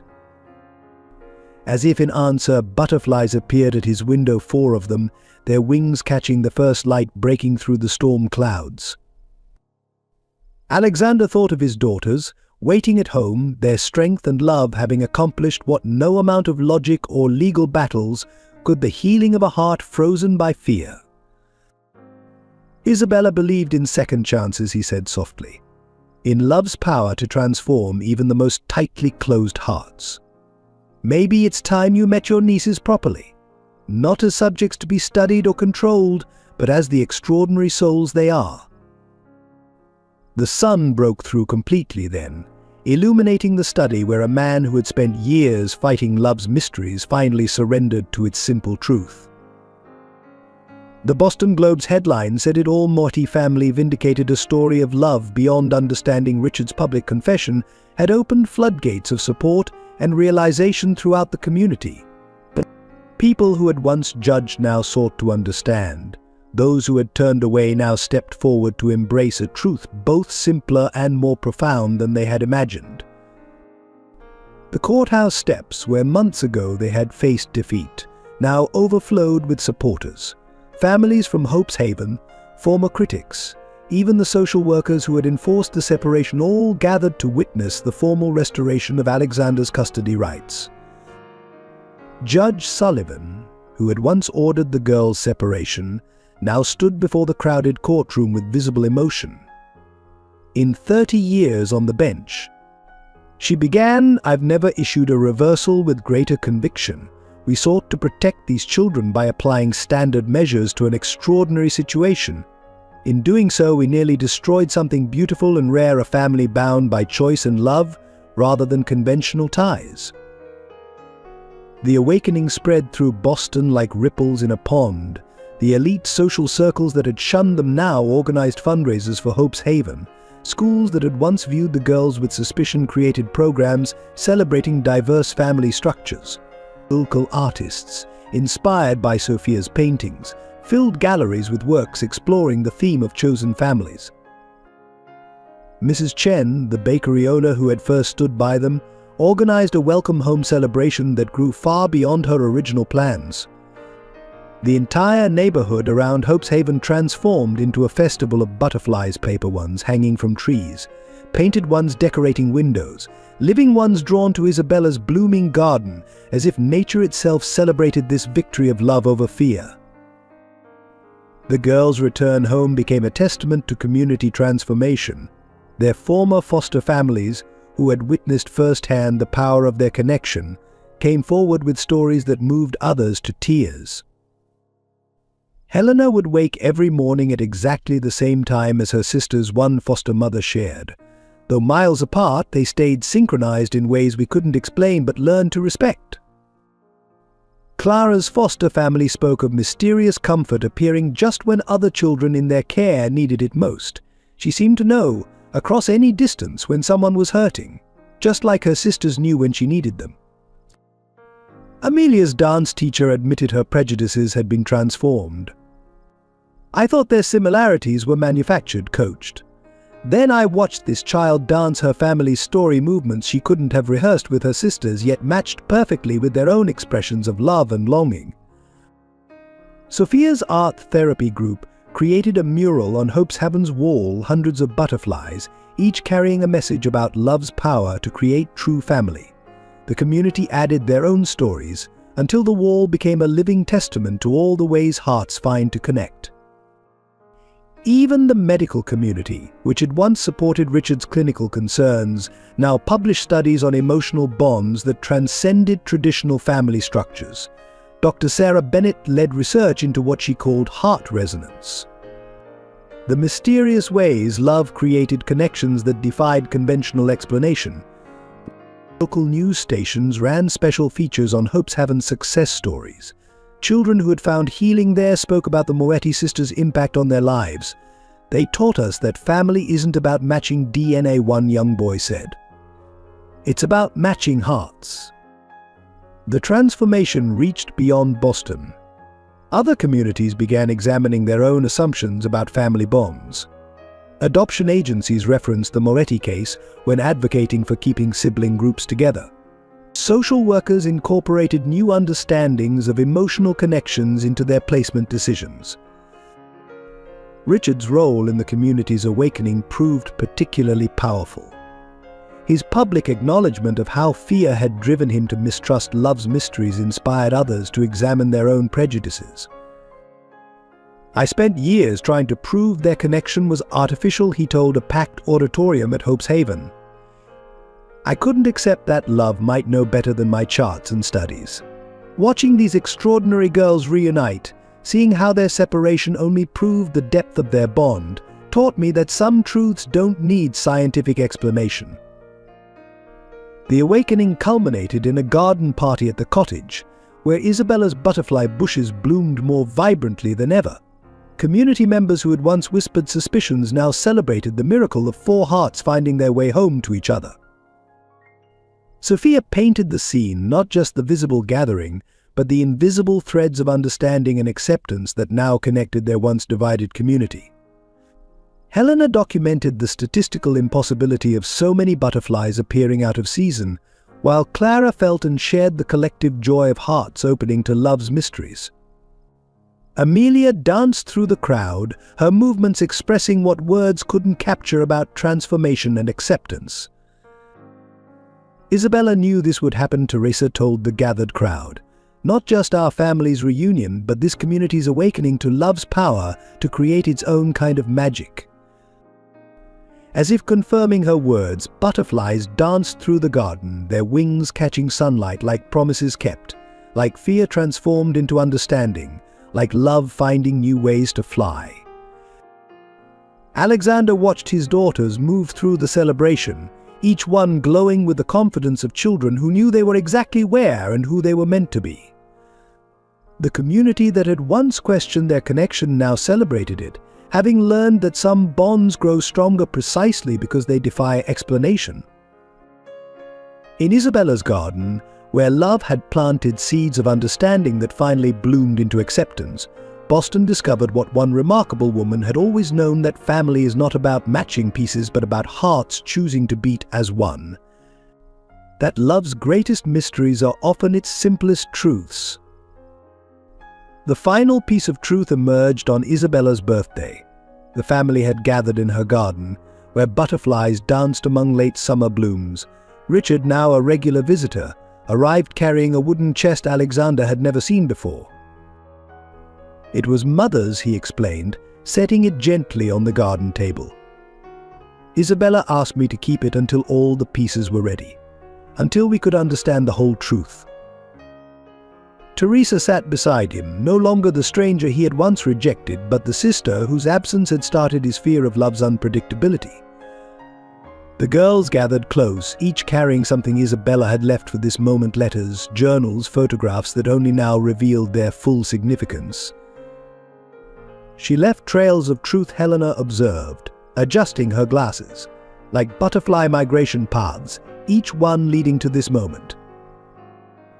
Inside the chest lay Isabella's most treasured possessions: her mother's diary, old family photographs, and a series of letters that would finally complete their understanding. The first photograph showed a young girl, Teresa, being taken from her mother's arms. "Our parents were so young," Richard's voice cracked. "Barely 18. They believed giving you up was the responsible choice, the controlled choice. Isabella never forgave them for choosing societal expectations over love." Teresa touched the photograph gently. "She found me when I was working at my first orphanage. She recognized something, not my face, we weren't identical, but something in my heart that matched hers." "That's how she found us too," Clara said softly. "Not because we looked like her, but because our hearts recognized each other." The diaries revealed a deeper truth. Isabella's mother had spent years searching for the daughter she gave up, her grief and regret growing until she could no longer bear society's polite silence about the baby she had lost. She poured her pain into helping other mothers, secretly supporting orphanages and adoption services. That's why Isabella created Hope's Haven. Teresa realized she was continuing Mother's hidden work, but with one crucial difference: she did it openly, refusing to let fear of judgment stop love from finding its way. Sophia opened one of Isabella's final letters, her hands steady as she read. "My beloved family. The truth has always been simpler than Richard feared or society would accept. Love knows its own. It finds ways to connect hearts across time, space, and circumstance. I recognized Teresa not because we shared blood, but because our hearts beat to the same rhythm of loss and hope. When I found each of my daughters, it wasn't their similarities to me that drew us together. It was their capacity to love freely, completely, without fear of judgment or need for explanation. Each one carried a piece of the truth I learned from our mother's grief, that family is not about matching society's expectations, but about hearts choosing each other. Richard, my dear brother, your fear of uncontrolled love led you to fight against its most beautiful expressions. But in doing so, you helped prove its strength. Our family grew stronger in resistance to your doubt, just as butterflies grow stronger fighting their way out of chrysalises. Teresa, you were never lost, only waiting to complete our circle of understanding. Your work at Hope's Haven, your protection of children others overlooked, your recognition of love's power to create family, you were Isabella's sister in all the ways that truly mattered. And my darling girls, you are not mirrors of me, but unique souls who taught me that love's greatest mystery is its ability to create connections that need no explanation. Your similarities to me are not proof of manipulation, but testament to love's power to echo through generations, finding new ways to express eternal truths. Alexander, my love, you understood first and best. You never needed proof or explanation. You simply loved completely and without reservation, allowing your heart to recognize its own kind. The truth of our family lies not in genetics or circumstance, but in the choice to love without guarantees, to trust without proof, to believe that hearts know their own paths to connection. Let this truth heal old wounds and open new possibilities. Let it transform fear into understanding, doubt into acceptance, loss into love. Forever connected. Isabella. As the letter's words settled over them, something shifted in the garden. The butterflies, which had been dancing randomly, suddenly moved in perfect synchronization, four of them, creating a pattern around the family like a living embrace. Richard watched them with new eyes. "All those years," he said quietly, "I was looking for scientific proof of what love already knew. These girls aren't connected because they're similar to Isabella. They're similar to Isabella because they're connected by love." Teresa reached for his hand. Some truths can only be understood when we stop trying to explain them. The girls demonstrated this truth in their own ways. Sophia painted the scene, not just the physical gathering, but the invisible bonds of love that connected them all. Helena discovered patterns in their family story that defied statistical probability yet made perfect emotional sense. Clara absorbed and reflected the healing of long-held hurts, while Amelia danced their truth in movements that spoke louder than words. Alexander watched his family, not just his daughters, but Teresa, who had become their second mother, and even Richard, slowly learning to trust love's mysteries. Isabella's truth had transformed them all, not by providing explanations, but by proving that some bonds need no explanation. In the garden where their story began, where butterflies danced and love found endless ways to prove its power, they were finally complete, not because they matched any traditional definition of family, but because their hearts had chosen to beat as one. The final hearing at Suffolk County Courthouse felt different from all those that had come before. Sunlight streamed through high windows, and somewhere outside, butterflies danced in the autumn breeze. Judge Sullivan's chambers, once a place of painful separations, now held the promise of permanent reunion. "The court has reviewed all evidence," Judge Sullivan began, her usual judicial formality softened by genuine emotion. "Including Mr. Mitchell's complete retraction of previous claims, the overwhelming community support, and most importantly, the undeniable evidence of these children's well-being in their chosen family." Alexander sat surrounded by his daughters, each displaying their own version of Isabella's quiet strength. Sophia sketched the moment in her ever-present notebook, while Helena took meticulous notes. Clara held her sister's hands, absorbing and sharing their nervous excitement, and Amelia's feet tapped silent rhythms of hope beneath the table. Furthermore, the judge continued, "In light of the extraordinary circumstances and the profound impact this case has had on our understanding of family bonds, this court is establishing new precedents for cases involving non-traditional family structures." The ruling that followed was everything they had fought for and more.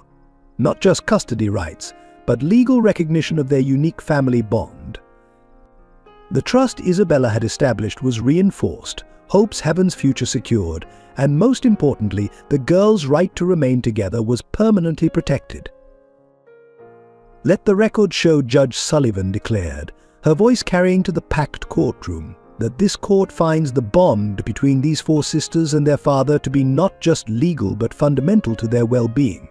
Any future attempts to separate them will face the strictest scrutiny." Richard, sitting quietly in the back row, nodded in acceptance. His own transformation from adversary to advocate had helped sway the court's opinion. His sworn testimony about how fear had driven him to mistake love for manipulation had become a powerful argument for protecting non-traditional family bonds.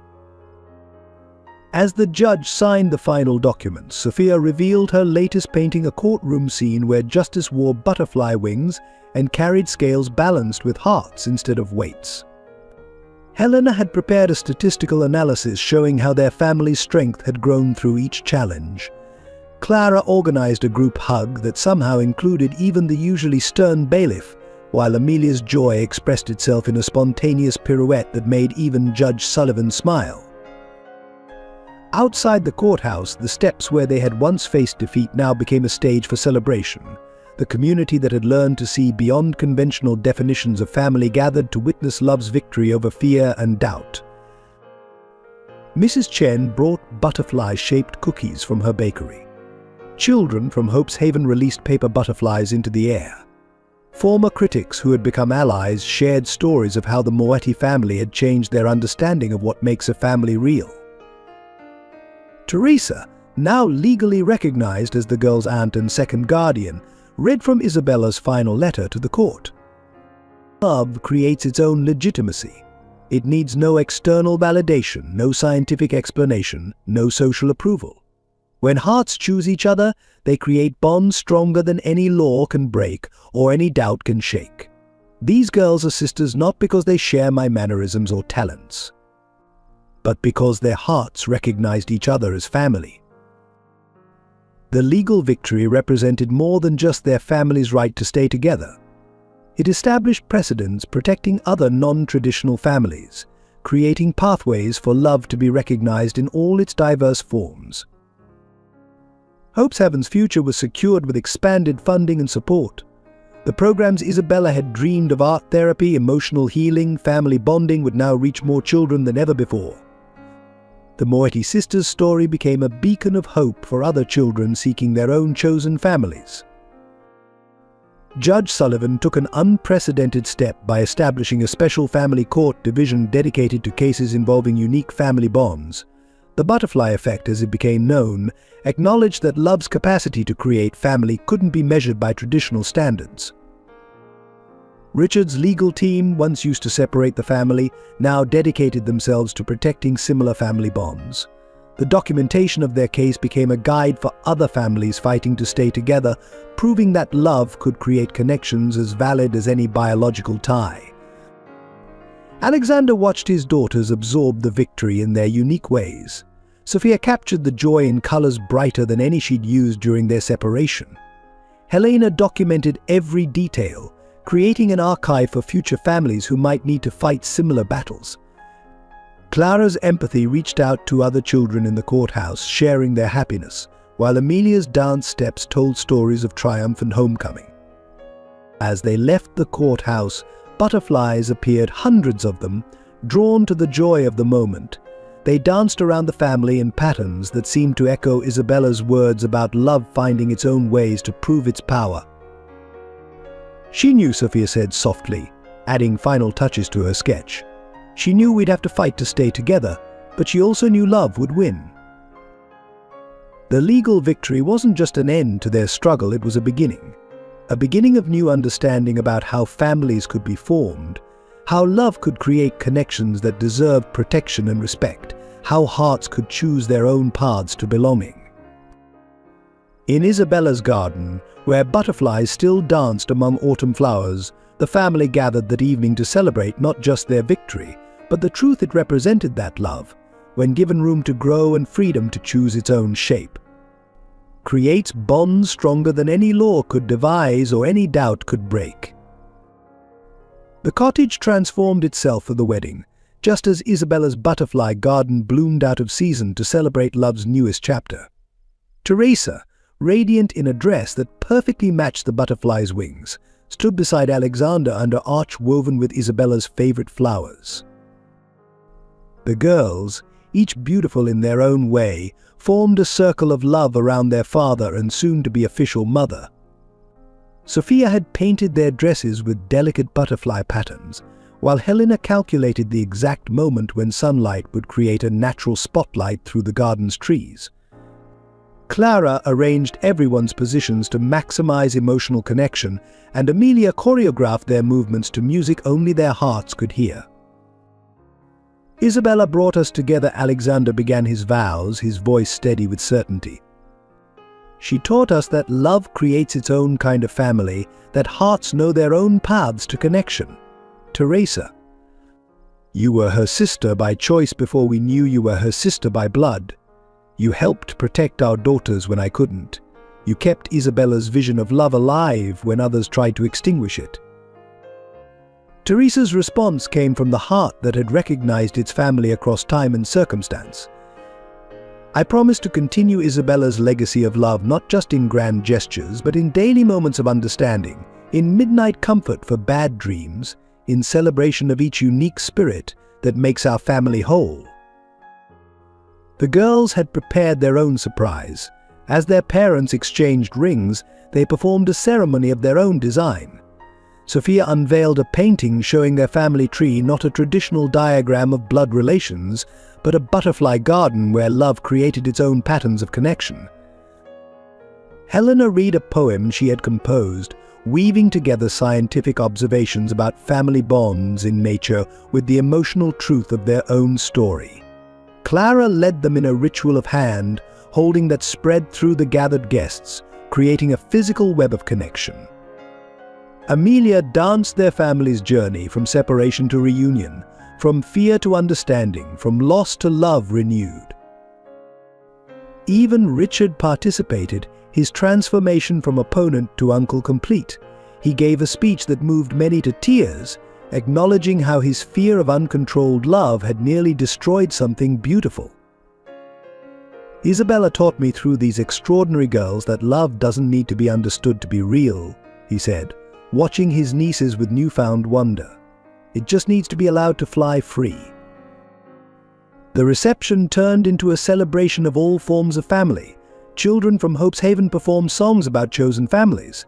Former foster parents who had cared for the girls during their separation shared stories of witnessing their unbreakable connection. Community members who had learned to see beyond conventional definitions of family brought gifts symbolizing transformation and unity. Mrs. Chen outdid herself with the wedding cake, creating an elaborate design of butterflies that seemed to take flight with each layer. For Isabella, she said simply, pointing to 4 small butterflies that crowned the top, their wings touching in an eternal dance of connection. As evening approached, the garden filled with soft lights that Sophia and Helena had arranged to mimic starlight.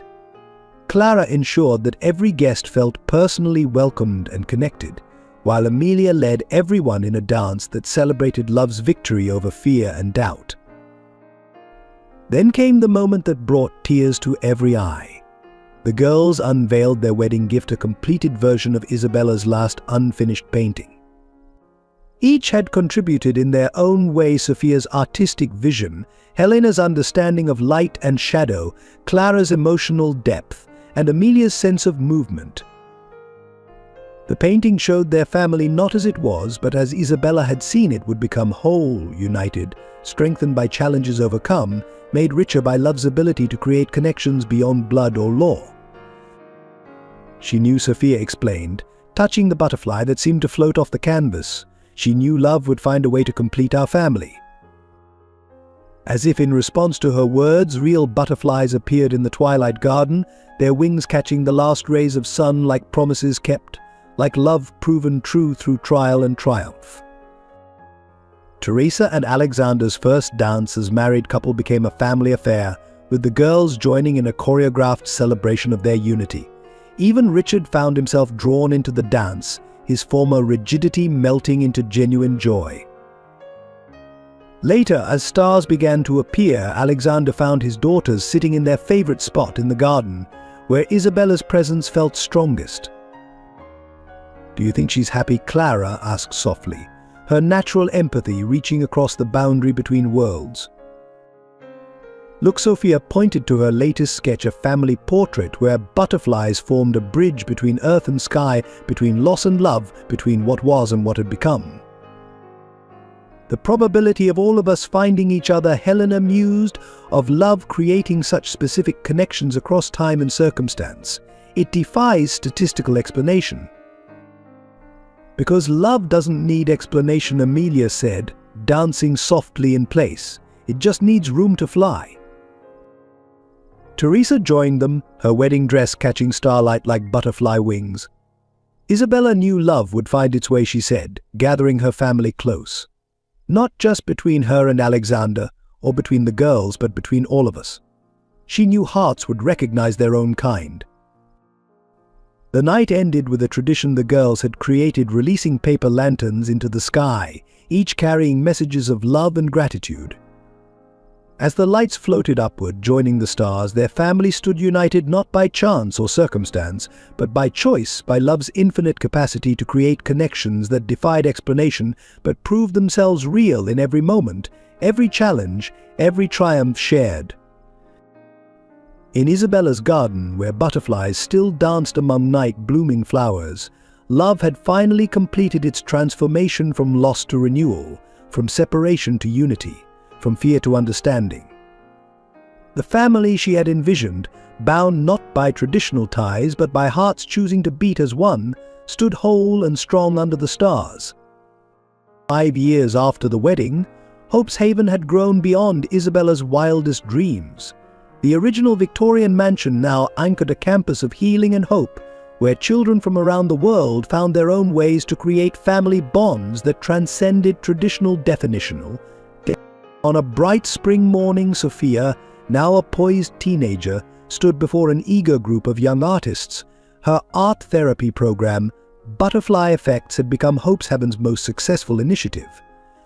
Art isn't about perfect technique, she told her students, echoing Isabella's words. It's about letting your heart find its own way to speak truth. Sometimes the most beautiful paintings come from our deepest hurts transformed by love. In the science wing that Helena had helped design, children learned to balance logic with emotion, to understand that some connections couldn't be explained but could still be celebrated. Her research on family bonds had gained international recognition, proving that love created measurable positive changes in children's development. Clara's empathy program, Healing Hearts, trained young people to recognize and support emotional needs in others. Her gentle wisdom, so like Isabella's, helped countless children navigate the journey from trauma to trust. Amelia's dance studio buzzed with energy as she taught children to express their stories through movement. When words aren't enough, she would say, "Let your heart dance its truth." Alexander and Teresa watched their daughter's growth with pride, seeing how each had taken Isabella's legacy and made it uniquely their own. The family lived in a larger home now, but Isabella's cottage remained their heart's center, its garden still blooming with the butterflies that had marked their journey from the beginning. Richard, transformed from adversary to advocate, had established a foundation supporting non-traditional families. His office walls, once covered with cold financial charts, now displayed children's artwork and photographs of successful adoptions. On this particular morning, the family gathered in Isabella's garden for a special ceremony. Hope's Haven was dedicating its new International Center for Family Studies, and the girls had prepared something extraordinary. Sophia unveiled a mural that covered an entire wall of the new building. It told their family's story, but with a universal twist showing how love created connections in countless ways, how hearts found their own paths to belonging. Helena presented research demonstrating how Hope's Haven's approach had revolutionized understanding of family bonds. Traditional metrics can't measure love, she concluded. But they can measure its effects in children's growth, in emotional healing, in the creation of lasting family connections. Clara had organized a gathering of families touched by Hope's Haven over the years. Each shared stories of how understanding love's capacity to create unconventional but profound family bonds had transformed their lives. Amelia led a performance where children from different backgrounds, speaking different languages, told their stories through dance. No words were needed to understand the universal language of hearts finding their way home. The ceremony's highlight came when Alexander revealed Isabella's final gift, a time capsule she had prepared, meant to be opened on this exact day. Inside, they found letters addressed to each family member, describing the future she had envisioned. "My beloved family." Her words rang clear across time. "Today you stand where I always knew you would, at the heart of a revolution in understanding what makes a family real. Not blood, not law, not society's expectations, but love's infinite capacity to create connections that defy explanation while proving themselves true in every moment lived, every challenge faced, every joy shared. To my extraordinary daughters, you have become exactly who you were meant to be, carrying my love forward not as a burden or an obligation, but as inspiration to help others find their own paths to family and belonging. Sophia, your art speaks truth that words can't capture. Helena, your brilliant mind proves that understanding doesn't require explaining away mystery. Clara, your heart continues to heal others while growing stronger itself. Amelia, your dance tells stories that help others find their own rhythm of belonging. Alexander and Teresa, You have created something more beautiful than I could have imagined, a family that proves love knows no boundaries, that hearts find their own ways to connect and heal and grow. And Richard, my brother, your journey from fear to understanding helps others trust love's mysteries instead of trying to control them. The butterflies will always dance in this garden, reminding us that transformation is constant, that beauty emerges from struggle, that love finds ways to fly free of any constraints we try to place upon it. Continue this work. Let Hope's Haven be not just a place but a promise that every heart can find its family, that every love creates its own kind of magic, that every story of belonging adds to the infinite ways we create connection. With eternal love. Isabella. As the letter's words settled over the gathered crowd, butterflies appeared, hundreds of them, dancing through the garden in patterns that seemed to echo Isabella's vision of love's endless capacity to create family. Alexander watched his daughters receive the next generation of children seeking their own paths to belonging. Sophia helped young artists express their hopes in color and light. Helena explained complex emotions with simple clarity.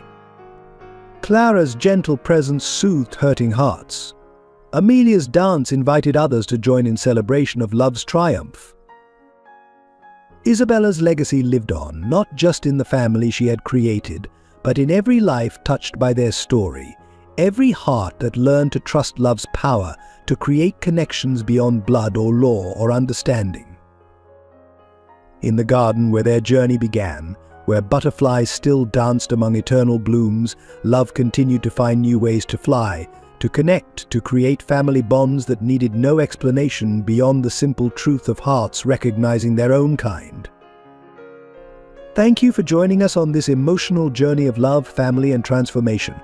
If this story touched your heart, please take a moment to share your thoughts in the comments below. What would you do to protect your family's bonds? How has love created unexpected connections in your life? Don't forget to subscribe to our channel for more touching stories that celebrate the power of love and family. Your support helps us continue creating meaningful content that reminds us all of life's most precious gifts. Share this video with friends and loved ones who might need a reminder that family isn't just about blood, it's about hearts choosing each other. Every like, share, and comment helps spread this message of hope and understanding. Join our growing community of storytellers and believers in love's power to transform lives. See you in the next story.